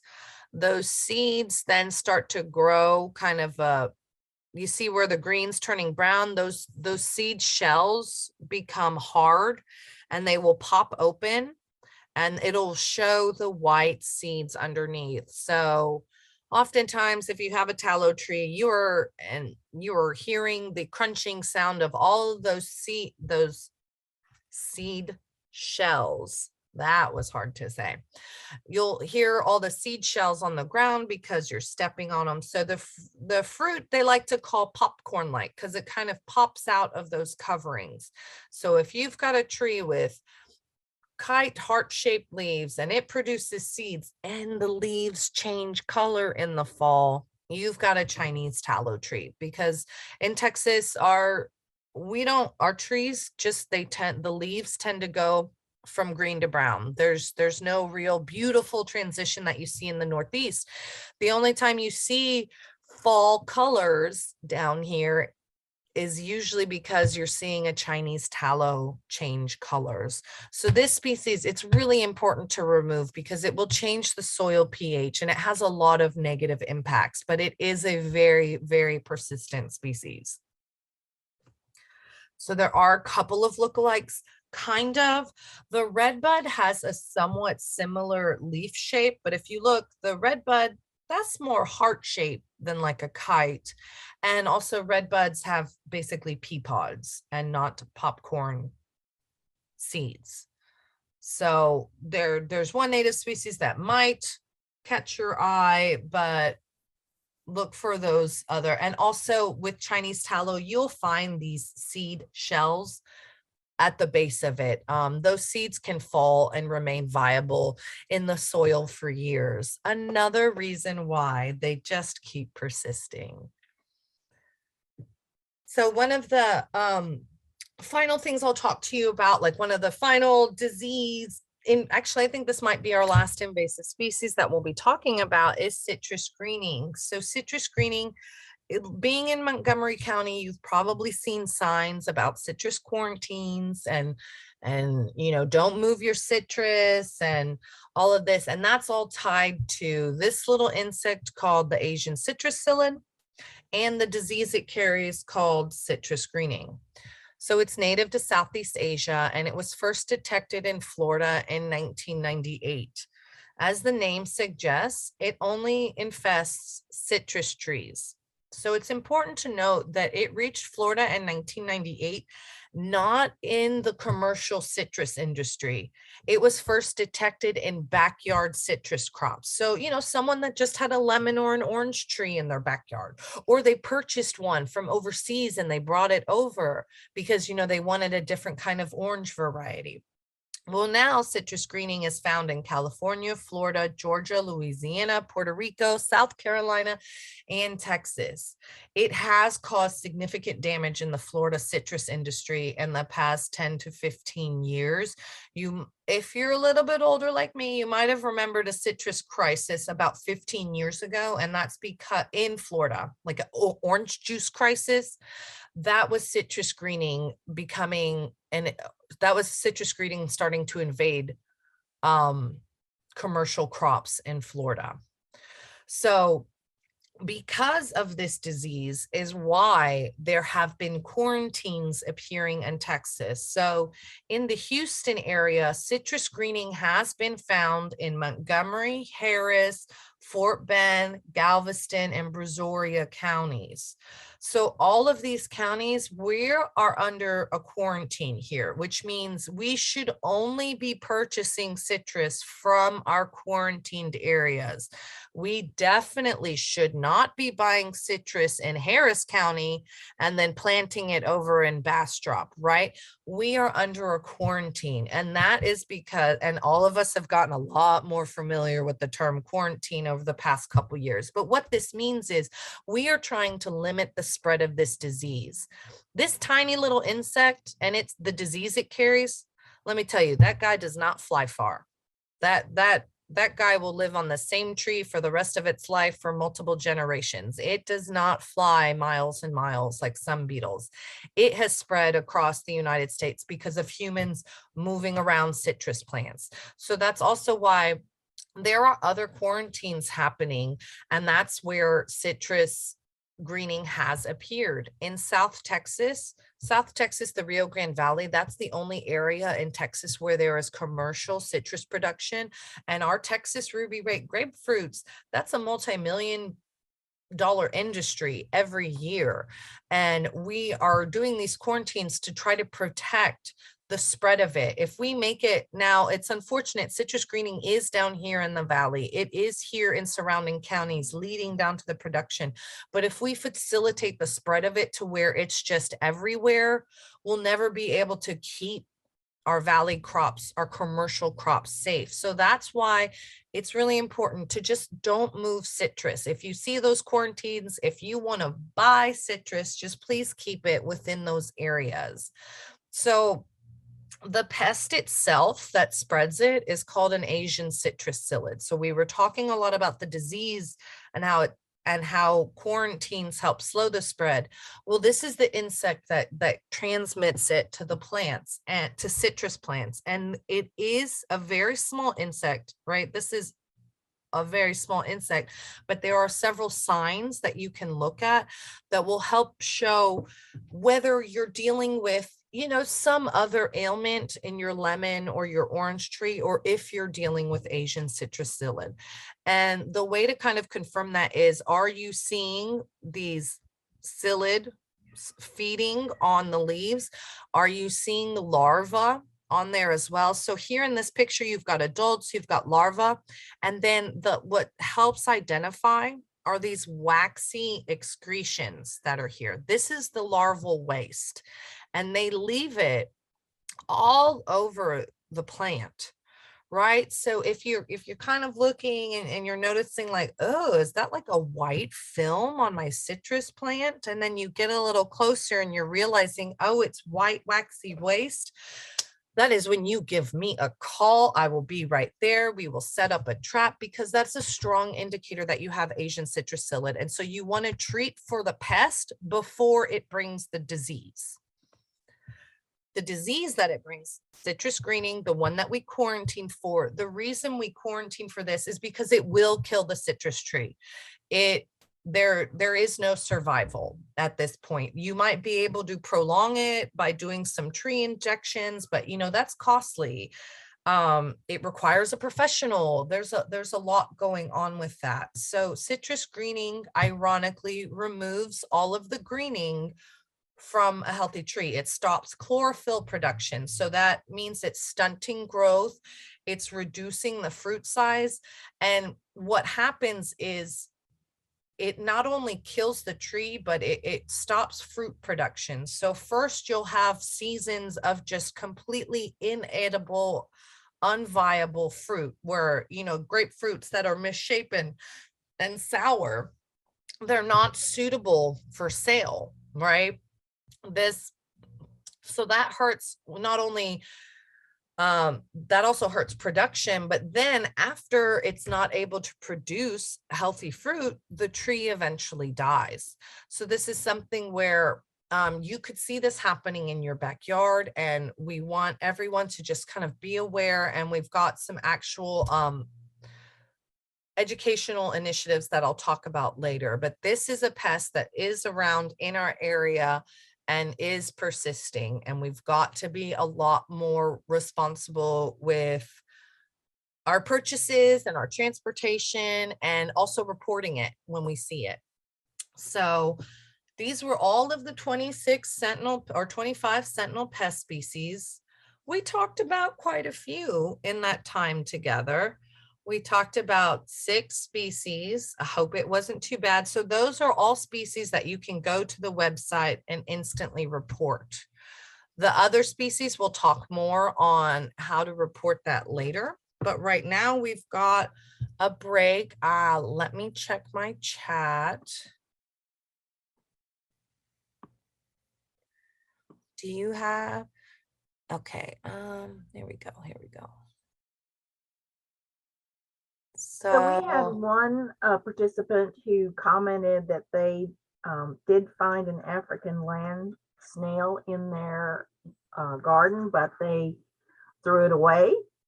And we had one who has asked whether Nandina should be considered always an invasive.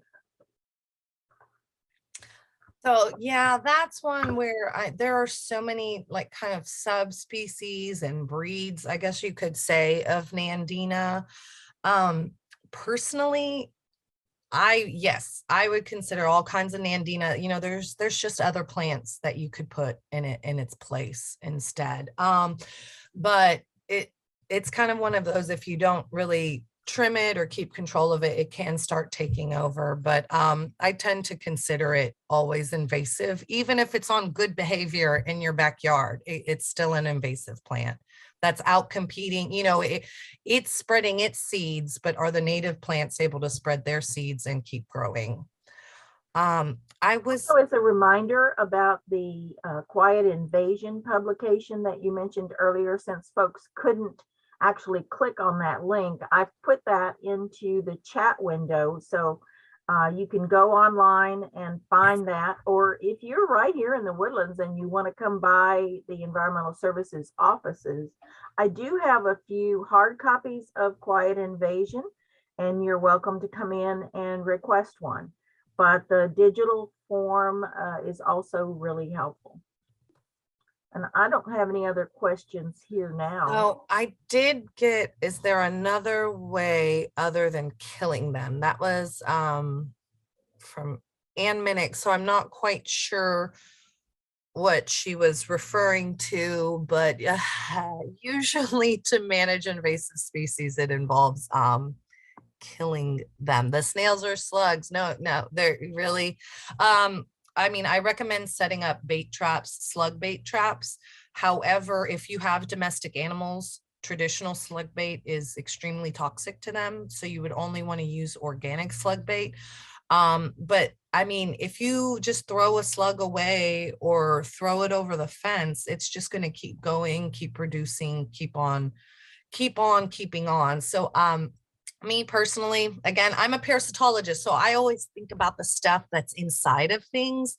So yes, I recommend killing slugs. That's really the best way to protect, you know, your habitat from the parasites it could carry, and also protect your fruits and vegetables from being eaten and your native species from being consumed by them.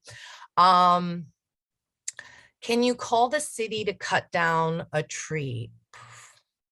I don't think so. I think honestly, if you were wanting to treat an invasive tree on your yard or in your area, that's where you would have to call a local arborist to handle that. The city, lots of cities, they have funding for certain programs, but they don't necessarily have funding to go around and cut down trees outside of their work plans and things like that. So usually it would depend. If it is in a city area, I mean, you could petition the city to try to remove it, but that's a lot of times the limiting factor with management.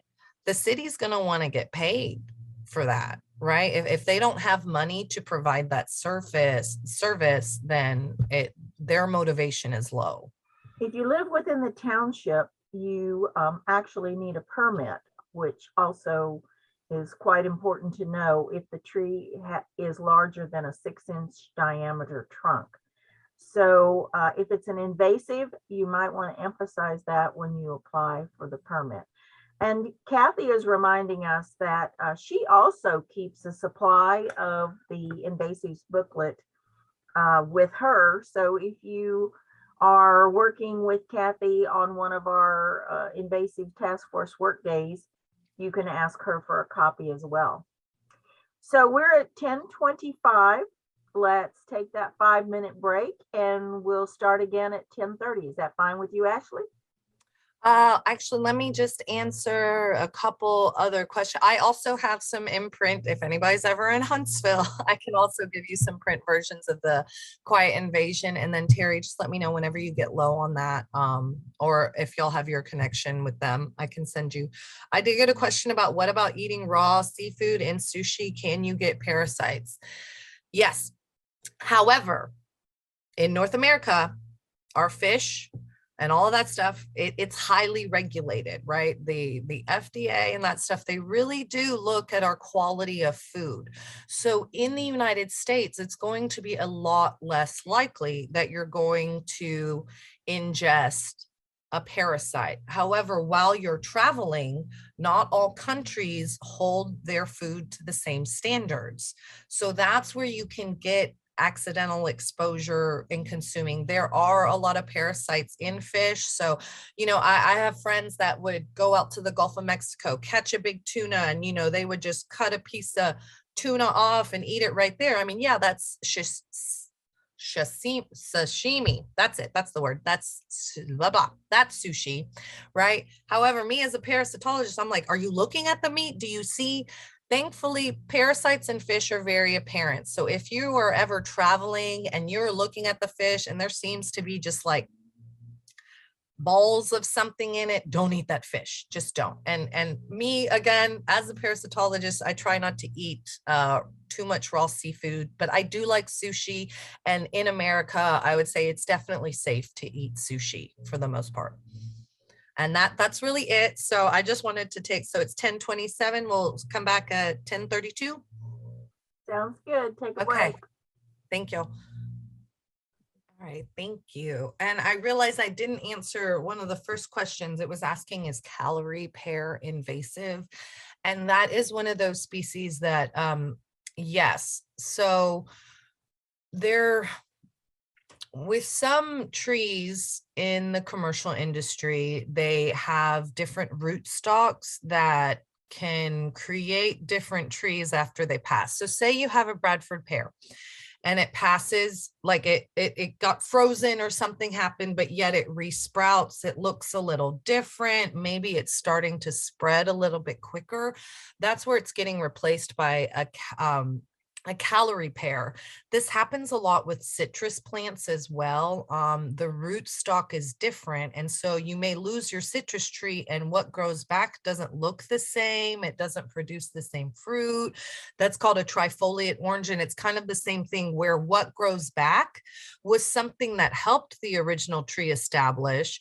But now that the original tree is gone, what's left is this really resistant, unproductive plant. So calorie pears, it kind of depends. It's one of those, like, it's not quite consistently listed as invasive, but we don't recommend planting it in your yard.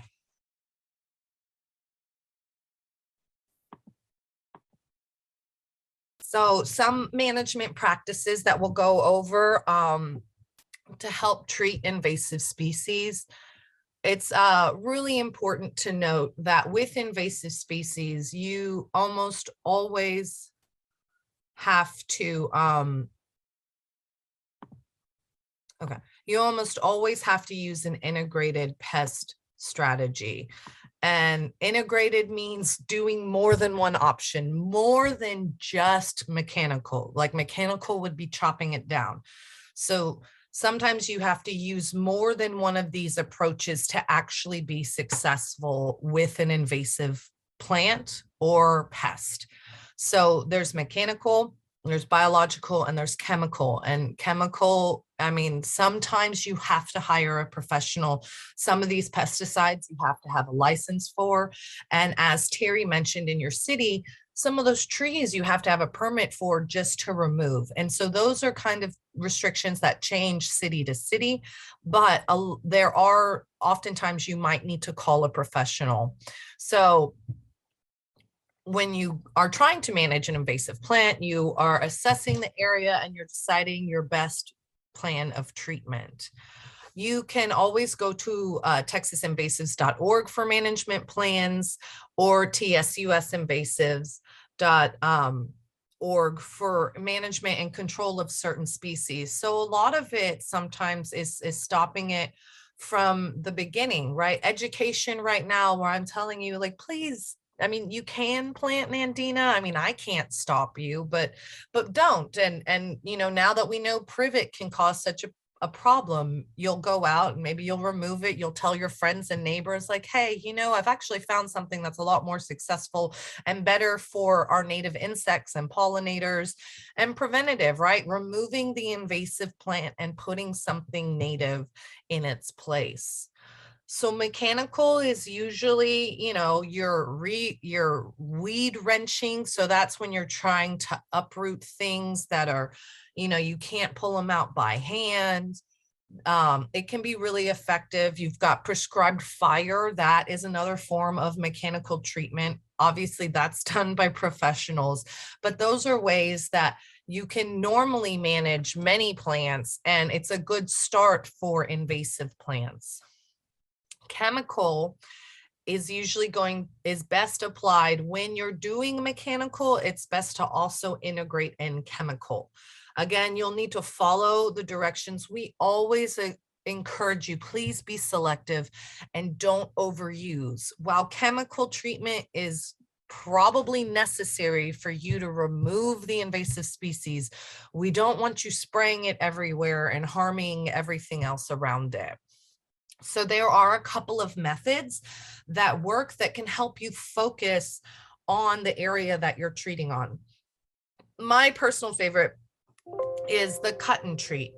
And this is exactly what it's called. It's for trees that can't be weed wrenched. It might be for the kind of size tree that you'd have to get a permit to cut down. And what it basically refers to is you cut the tree and then you treat it with herbicide. And usually you can use a paintbrush to directly apply the herbicide to it. So you're not getting overspray, right? Not a lot of chemicals are going in the air or on the ground around it or anything. It can be a very focused approach and very effective. However, what's most important when you are doing cut and treatment is you need to be applying that herbicide within minutes, like a couple of minutes of cutting that tree, because most plants, once they've been injured, even if they're dead or dying or you want them gone, as soon as you cut them, they will start forming a protective surface over the wound, even if it's a stump. So if you wait too long to apply that herbicide, it won't get absorbed and you'll end up having to treat again. Now, that is something to make note of with invasive species. Persistence is key. If they could be eliminated one and done, we wouldn't be talking about these species, but they're pesticide resistant, they're herbicide resistant, they're disease resistant. So they're just really resistant overall. So for cut and treat to be most effective, cut the tree. So maybe you want to have one person dedicated to cutting and another person coming behind and painting with herbicide, because you need that herbicide to get on the wound quickly for it to be absorbed. Another approach, I mean, there's always the foliar sprays. So these, you know, tend to be the cheaper ones. It's a good cost-effective strategy, but these are ones that require to be sprayed on the leaves. And this is where, you know, a lot of overdrift or overspray can happen. So you can use certain tricks, like even using a milk gallon container, and it helps focus the nozzle, right? So then the spray is not going out in all directions. It's going to where you want to apply it. it's really important to remember your plant's flowering cycle, because sometimes it can be more effective if sprayed when it's flowering versus when it's not. Also, sometimes it flowering is when you are for certain, I know this is the plant I'm trying to treat, but it's also really important with all chemicals to remember rainy periods. You don't want to spray when it is raining or when it's going to rain the next day, because all of that herbicide you spray will get washed off and go into the soil and probably harm the plants you weren't trying to target. So it's just about making sure it's focused and being aware of the weather if you're going to use foliar spray.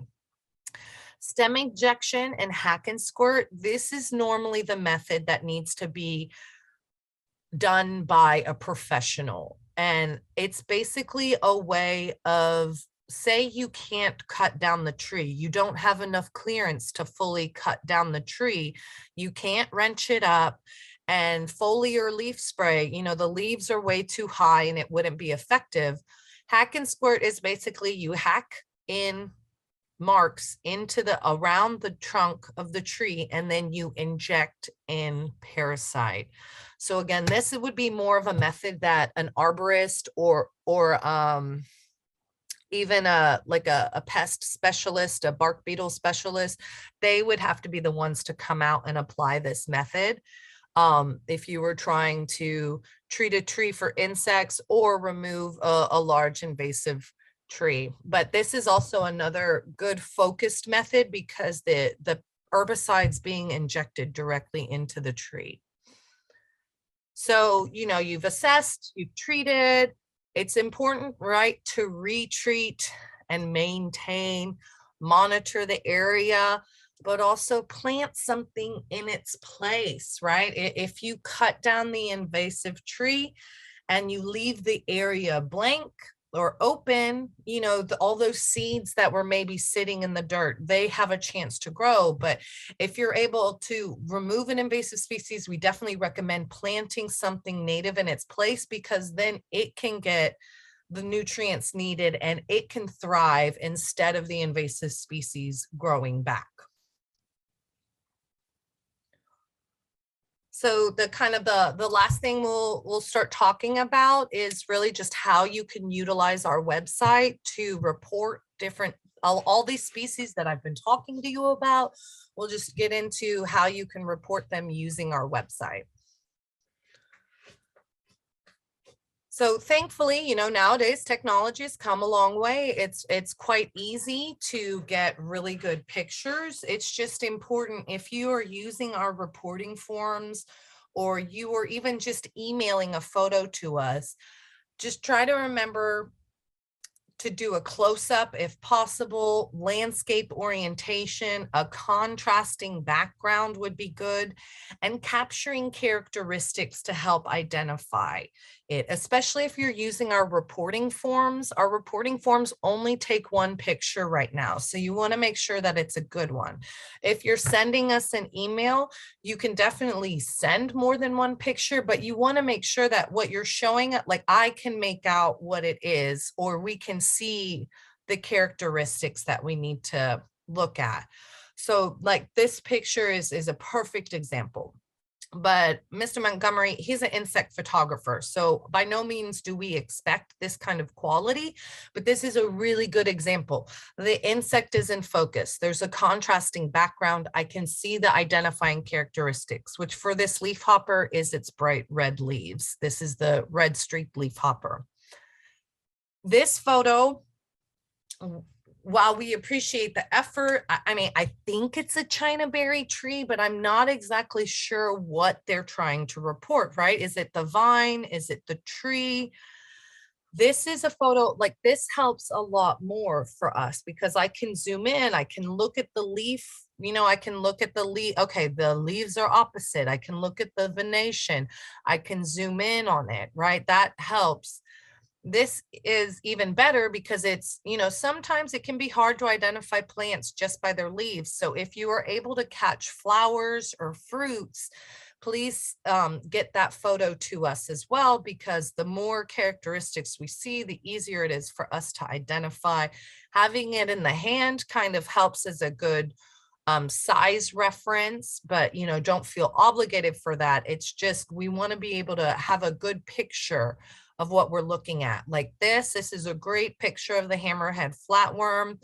The creature is in focus, so I'm able to make out that this is a different species of Hammerhead Flatworm. The citizen reporting it didn't know that, but they were sure to get it in focus. So I was able to quickly identify, okay, this isn't just your normal Bipalium species, this is Bipalium vagum. A photo like this is not very helpful. I can't, we're trying to validate observations. So we have to have a certain level of certainty when reporting. So kind of recap, right? The Sentinel Pest Network. So that was a few of those species that we first started talking about. These are the ones that are available right on the web page. It does not require login. You just go and you can click on the species here to report it to us. And also please note that Invasive Species Database I mentioned earlier, it's right here on our webpage as well. You click there and you can look up different animals and plants. So if you're trying to see if the plant you want to bring into your yard is invasive, you can always go to our Invasives Database right there.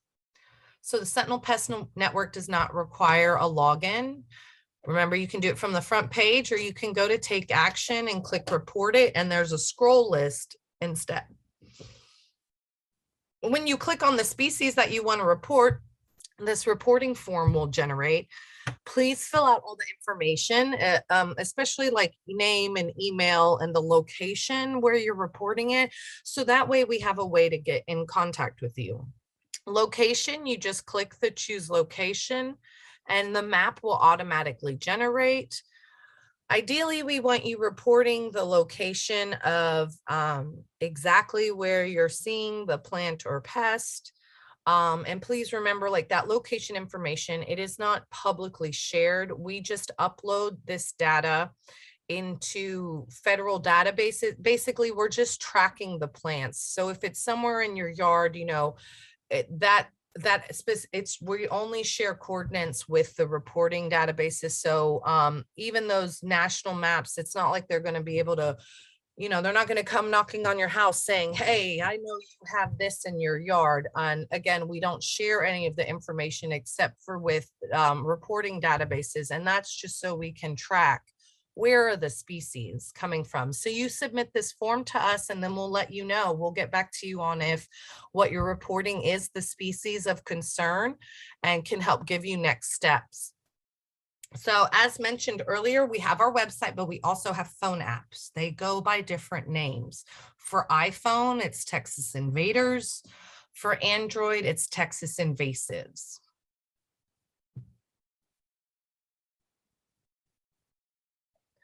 With the phone app, you can also report those Sentinel pests. So you can also report them from your phone as well as the website. And it's the same setup. You don't have to click this login down here. You just go right to Sentinel Pest Network, report it, and then click on the species that you're trying to report. The form will generate the same on the phone. And then so there are many species that are not on the Sentinel Pest Network, and a lot of those were the species that we talked to afterwards, the ones that were more the local plants and pests. Well, like I mentioned, you can register as one of our citizen scientists right now, which allows you to report on hundreds of other invasive plants in Texas, as well as other invasive species. I'll pause here for a second for y'all. If you, we'll just go through a couple of steps. Again, you are by no means obligated to register with us, but we would greatly appreciate it if you would. So this is the link you would go to, texasinvasives.org/workshop. This link specifically will bring up a registration form, which is how you can sign up to be a citizen scientist and report about more invasive species than just those on the Sentinel Pest Network. So if you go to that website, that specific address, it will generate this sign up form. Please, just choose a login name and a password. The satellite group in your area is actually called Heartwood Invaders. So we have citizen scientists, satellite groups all throughout the state. And just knowing what group you're reporting from just helps us see which groups are being active. If you don't wish to mark Heartwood Invaders, there is a Voyager option. That Voyager option means you're just reporting on your own, and all of that is great. If you ever lose your login or password information, you can contact us. I'll show the email at the bottom and we can retrieve that for you. But this is just what you would use to log in and report on other species. So when choosing your location with that, so remember this location. Now this information will not be shared with anybody regardless, because your physical location is not the same as reporting the location of an invasive species. So if you want to choose a location, you can be a little bit more vague. It doesn't have to be exactly, your street address or where you are. If you want to choose like downtown Woodlands as your location, that's fine, because we just kind of want to have an idea of where are you residing and where are you reporting from. So you just, please confirm you're not a robot, and then you create your profile and that's it. So that would then allow you to be a citizen scientist. So you can come and you can submit all sorts of reports to us and view your validated observations and all kinds of stuff like that, edit your profile. So that just allows you to do a lot more reporting efforts if you so wish. So again, that link was http://www.texasinvasives.org/workshop. That was the registration form that we went through if you wish to sign up as a citizen scientist for our Texas Invasives program. To log in, once you've created, you would just go citizen scientist and then click on login and report. If you did register, that's where this login button on the phone app would refer to. So that way you can log in and report on other species besides those on the Sentinel Pest Network. The layout is going to be slightly different on the phones. So if you log in, you can click species by category, and you'll notice not all species can be reported online or through the app. So any of those other species that don't appear on reporting, send us an email, right? We will take all information, any information, however we can. But this is how you can report on a lot of species using the app as well through your citizen scientist profile. So you select the one you want to report, similar thing pops up, we'll ask you to submit a photo. How much of the area did you see? And then you would click upload for the photo. So just a reminder, the Sentinel Pest Network does not require login, but reporting other species would. And this is the email that I was mentioning. So if there are any species that you cannot report through the website, through Sentinel Pest Network, but you see it on our webpage, send us an email, please, to invasives@shsu.edu. That is our shared inbox. And that way we can get information on whatever species you're willing to report to us at that time. Ashley, it's Terry. Back there at the start of that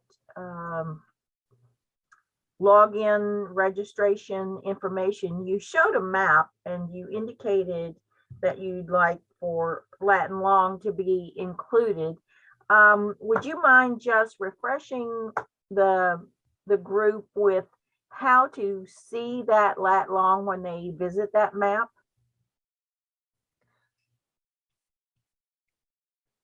Yeah, of course. Let me back up to that page. So this form, so here, when you choose location, there will actually be a pin that appears, like the Google red pin that you're used to, and you can kind of click and drag that around and it will populate the latitude and longitude with you. Or if you already know your latitude and longitude, then you can just enter it in directly right here on the form as well. If you're reporting some of those species, let me back up. Here it shows the pin will generate and the latitude and longitude, but you can always click, when you're in this map, you can always click and drag it to be exactly where you're reporting it. Or you can always manually enter in your latitude and longitude as well. So does the lat long auto-populate those blanks when they choose that spot? When Or you do they click, still need to note it and enter it themselves? when you click choose location and this, it will populate and you just have to save that. So if you choose location, you don't have to manually enter it in. If you don't choose your location and go to the map, then you would need to enter in. And then the latitude and longitude would be really important for reporting because we want to know where you see the invasive species. So what if they're out in the field and they know where they are? Can they go look later when they get home before they submit their report? Can they go look at, say, Google Maps and be able to find out what that lat long is? They easily could do that. Or what you could even do is if you're out in the field, and you've got your phone and you took a picture of the plant, you can also open up your Google Maps right there and take a screenshot of your location. So maybe you have that pin for reference when you get back to you get back to home and then you're like, okay, wait, did I see this invasive plant? Let me check that. But then you can have that location on your phone for reference as well. Like, oh, okay, this is where I had the pin. Let me get that pin to match as well. Okay, great. Sorry for the interruption. No, thank you.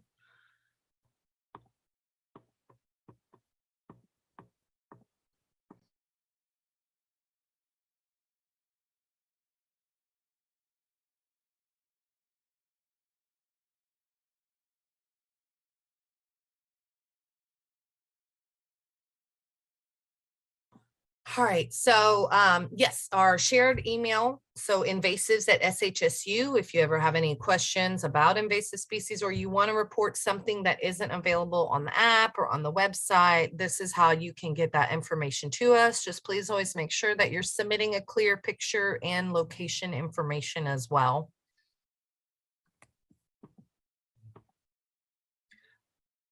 The monthly iWire that I talked about earlier, if you go to the Take Action tab, this will pop up. You will see the Keep Informed. It pops up in different areas of our website as well. This is where you can enter in your email and sign up for our monthly iWire, which that's the one where it talks about advances in research in Texas or nationwide, or it can talk about new species popping up or invasive species that we want you to keep an eye out for. The other initiatives that we have going on is the citrus screening outreach initiative. So that pest and pathogen that I talked to you about earlier, we do have funding where we can provide a citrus screening workshop specifically in your area. I can come down, we can do some firsthand workshops, and I can provide trapping materials. If you think you have citrus greening happening in your yard, or you think you have the Asian citrus psyllid, that's where you can also contact us. My personal email is right here, ARM001. If you are concerned that you have Asian citrus psyllid on your plant, I will drive down there. We will set up a trap. We'll test it. I can also do some field testing for citrus greening, and we can kind of create a local management plan for you. But also please let anyone in the area know this is something that we're funded to do, and we want to really provide that service to not just members in like Montgomery County where there is a quarantine, but definitely surrounding counties as well, because we want to point out that it's really important for us to be responsible with how we move our citrus. Another program that we have going on is the Aquatic Invasive Species Aquarium Watch. So this is where you can contact us at invasives at SHSU. Please let us know that you are interested in this. This is basically us utilizing citizens like yourself to see what are aquarium stores selling. Are they selling species that are obviously prohibited, like zebra mussels or water lettuce? And how much are they selling pleco fish? So pleco fish, those are those sucker fish you always see in aquaria. So while we consider them invasive, they are invasive in Texas because of people dumping their tanks. They're still widely sold. So they're one of those, they're not prohibited, but we also want to see how common are they in the aquaria stores, because that might lead to changes in Texas legislation, at least to reduce that. Right. So these species are becoming prohibited because we know that they're problems. And we also want to make sure that we're holding aquarium stores accountable, right? That they are adhering to the restrictions that are set upon them. So if you are interested in this, just send us an email. We'll give you more instructions, and we'll give you a list of species to look out for that you can help us with. So some of them are a few that we've discussed, like giant Salvinia, zebra mussels, and then some other are fish that some are prohibited and some are not, but we just want to understand how readily are they being sold, or if they're being sold at all. This is important because zebra mussels can be found accidentally in this stuff as well. So just having engaged citizens out there looking can really help us be preventative as well. And then finally, the whole reason most of y'all are here, which I appreciate this task force so much. It's very motivating for me to see people getting engaged and active and doing something about invasives in their area. There's the Invasives Task Force.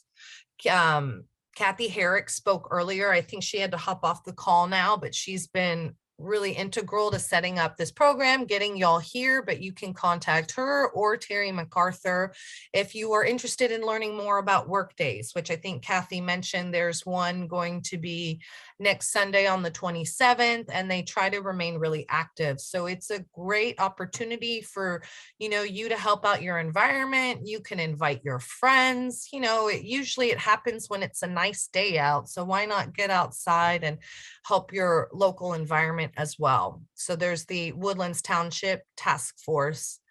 And then just to kind of recap, you can always report Sentinel Pest to texasinvasives.org, and you can email other sightings and schedule workshops using invasives at SHSU. Oh, sorry, I sent that directly to Ann Minnick. Let me send that directly to everybody. And my personal email is here as well. I definitely recommend emailing my personal email if you are interested in scheduling a workshop related to citrus greening or anything else relating to invasive species. You can always reach me there. And with that, I ended a little bit earlier than even I thought. So that's good. I wanted to make sure that I didn't talk too much. So now we've got plenty of time for questions, and I can always, go to the website or do whatever anybody needs at this point. So we've got plenty of time. We did have one question from this end, and although you showed several photographs of leaves from citrus that were affected by that citrus greening, the question was, do you often see black spots on the leaves when that's the case?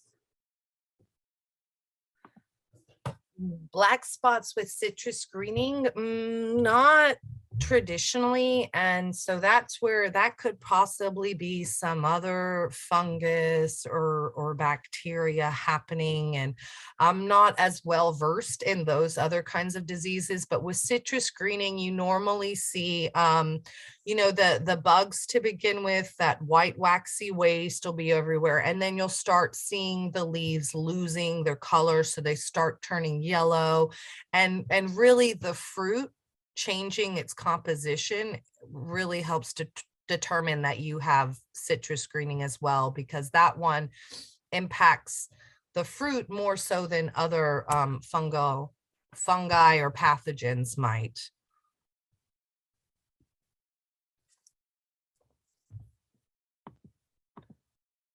Do you have questions directly to you, Ashley? I don't, because we got the latitude and longitude addressed. So I think that's it. Oh, and then Terry did share a link to another presentation. If you enjoyed my voice and my face, please come join us on May 14th. Terry has also invited me to speak on that. We'll be talking more about the environmental impacts that invasive species have. So this talk was more about introduction, how to ID, how to report, and we did touch on some management, but the sustainability seminar, that's going to go a lot more into those unseen impacts that invasive species have, how they really can change an entire ecosystem and harm all the species involved. So please join us for that on May 14th. The link is in the chat. Does anybody else have any other questions?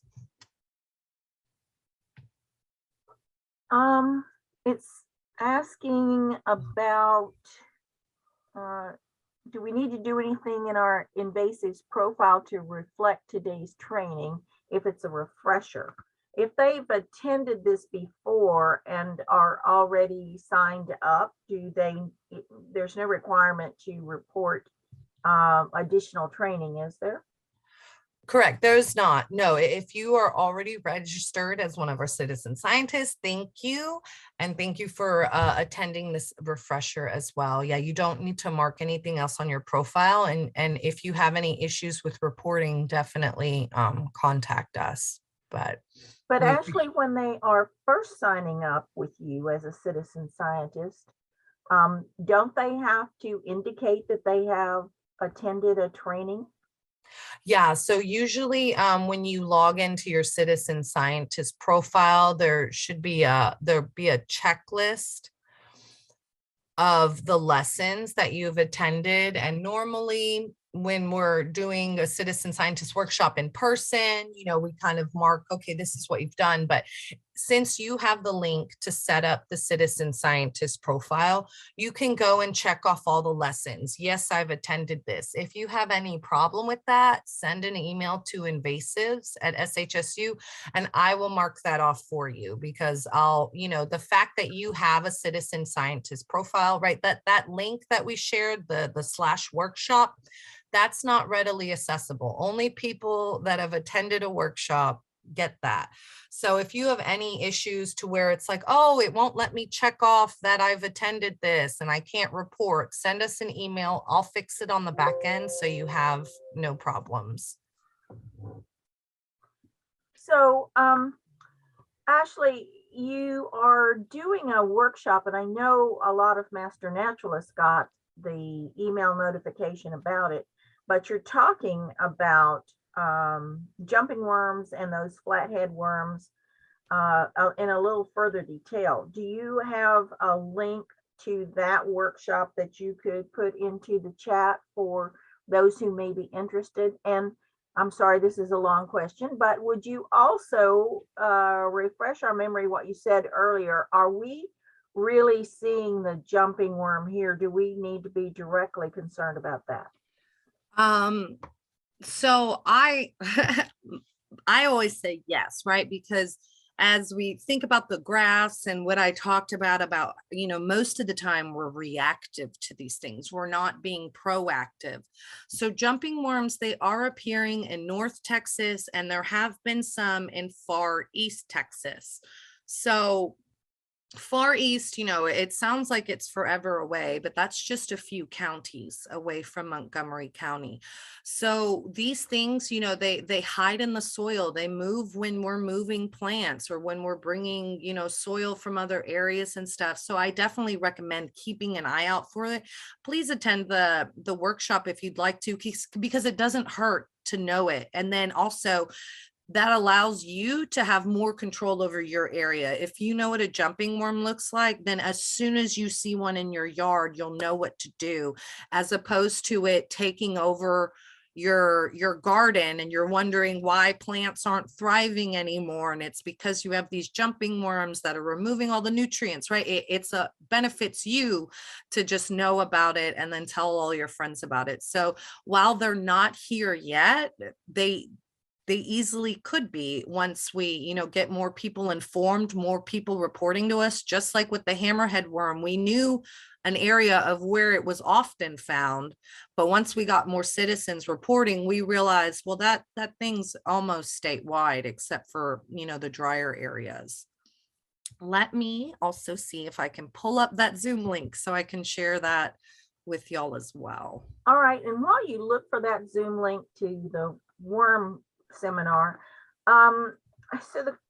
we've had, earlier in 21 we had a terrible freeze, and we've had a few sub-freezing nights this winter as well. I think we've got another coming up late this week. Should we assume that especially some of the plants, once they go through a freeze, are going to be kind of taken care of, or should we continue our diligence? Always continue your diligence. So while we do have some below freezing nights, oftentimes you need more than just a couple of days at below freezing to really have an impact on these invasive species. Remember, especially the plants, they tend to be a lot more hardy than our own species. So it's always good to just, okay, it looks like, that air potato vine froze. Okay, great. Pull down the remaining, but then when it starts to turn to spring, go back to that area. Are you seeing little buds? Okay, then you need to go and physically remove it. So yeah, it's one of those, don't take your eyes off of them and don't assume that nature's going to take care of it. I forgot to put the time at, and so, yeah, don't assume that nature will take care of it. Usually we have to get a lot more involved. I mean, invasive species are here because of us, so it usually falls on us to get rid of them. And if you haven't looked yet, then you do see the link to that next seminar that Ashley is doing. Yes. So someone is asking if you could also please share the link to the Sentinel reporting site. Can't they just go to texasinvasives.org? It's right there on the webpage. Right there on the front page, you'll see the Sentinel reporting link to click on. Yes. So actually I can go back to, let me pull up my internet. So I'll go back to sharing my screen and I'll show y'all kind of in real time how this works. So now, yes, I know, exit slideshow. Thank you. So if you were to just go to texasinvasives.org, right here on the home page, all of these species right here, the menu goes to the side. Those are all the Sentinel pests. So you can just go right to our webpage and click it, or you can go to the Take Action tab, report it. So same theme, report it. And then there's a scroll. That way you can see a whole list of them. But it really is, it's right there on the home page. So Texas Invasives, these are our Sentinel pests. If you're interested in knowing other plants or animals out there, that's where you go to our Invasives database and you can look them up by scientific or common name. So yeah, the Sentinel Pests, we've made it to where anybody can report. Say you want to report giant Salvinia, you click on that, and then this is the reporting form that automatically shows up. So I'm not logged in. I'm just at the website and I can report about it. Great question. Have you any other questions Trying. that I'm not seeing? Not really. I mean, I just, what about if you're not comfortable killing the invasive creature? I can't really provide too much advice on that. If you're concerned about the humaneness of it, especially if you're talking about a flatworm or a slug, if you place them, now a lot of people don't want them in their freezer, but if you put them in a Ziploc bag and put them in your freezer, they just go to sleep. It's a very humane, quick method of it. Putting some salt in there it's humane and it's effective, but freezing really is slower. If you're not comfortable killing them, then they're going to live there and they're going to have a good time in your yard. And I understand it. It's a weird balance because people ask me, well, don't you care about animals? Don't you care about the environment? I'm like, yes, I care about the ones that are they were already here. Like we don't need any new ones coming in and destroying the habitats that our animals that belong here need. So that's why I'm like, it's harsh, but yeah, if you're not comfortable with that, it's going to be really hard to manage any on your property. I got yeah, if you don't want them to be in pain, yeah, the methods that I provided, yeah, definitely sticking any invertebrate in the freezer is a very humane method for them. They don't have the same sort of nervous system that we do, so they just go to sleep, and it's very humane. Yeah, I definitely recommend, if you've got to manage it, just be as humane as possible. Does reporting initiate any action for control by state or county, etc.?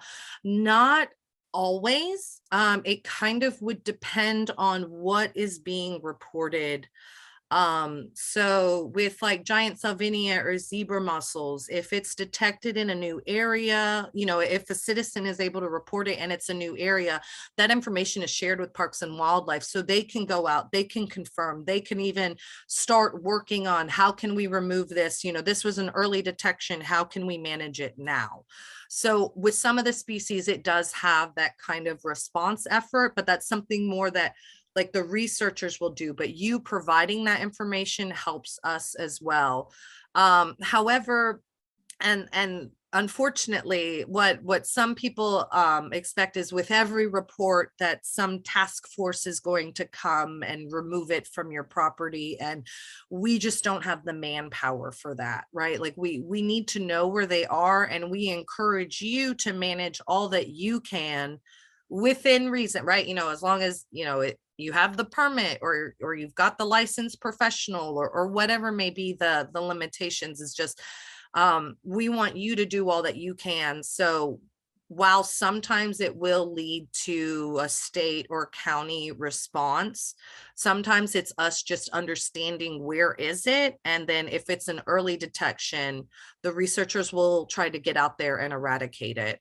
It's just that we can't go to every place where apple snails are found. That's why we really encourage you to do your part. Like, let us know where it is, but squish any eggs that you see, because at least you're lowering the populations. Would you remind us again what time that worm seminar is online? Yes, I forgot. It's March 16th. It's at 11 a.m. and it is it's a 30-minute presentation with about 15 minutes for talks. So if you're able to join me March 16th at 11 a.m., please do.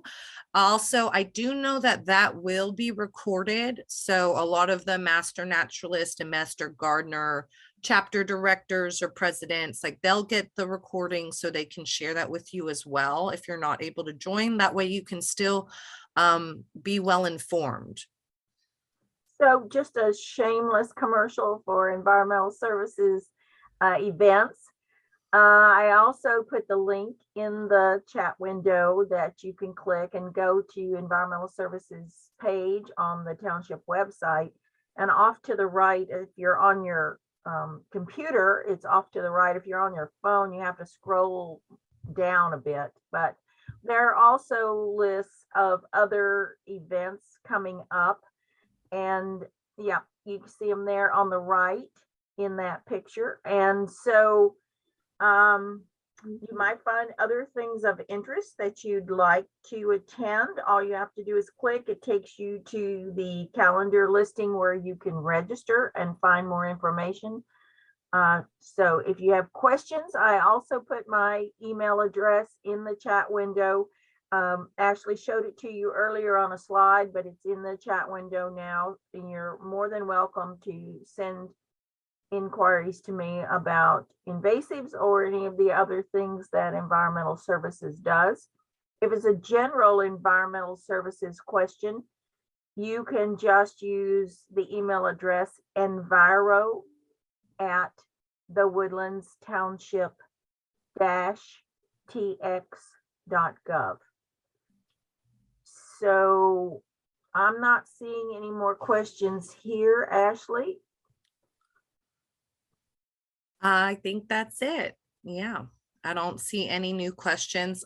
Thank you to those that are saying that they're encouraged to help. Again, that means the world to someone like me, because invasive species is such an uphill battle. But knowing that, you know, I've engaged you, I've explained why well enough that it's motivated you to help, it really means a lot. Because again, if we all could do something on the local level, like every person, we wouldn't have a problem with invasive species. So just so you know, Ashley, 3 people have signed up as volunteers during your presentation, but 2 had already signed up this morning as we started. So it's been a good day.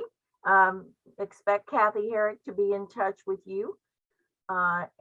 If anyone has a last question, this is your chance. Otherwise, we'll finish 5 minutes early, and won't we look brilliant?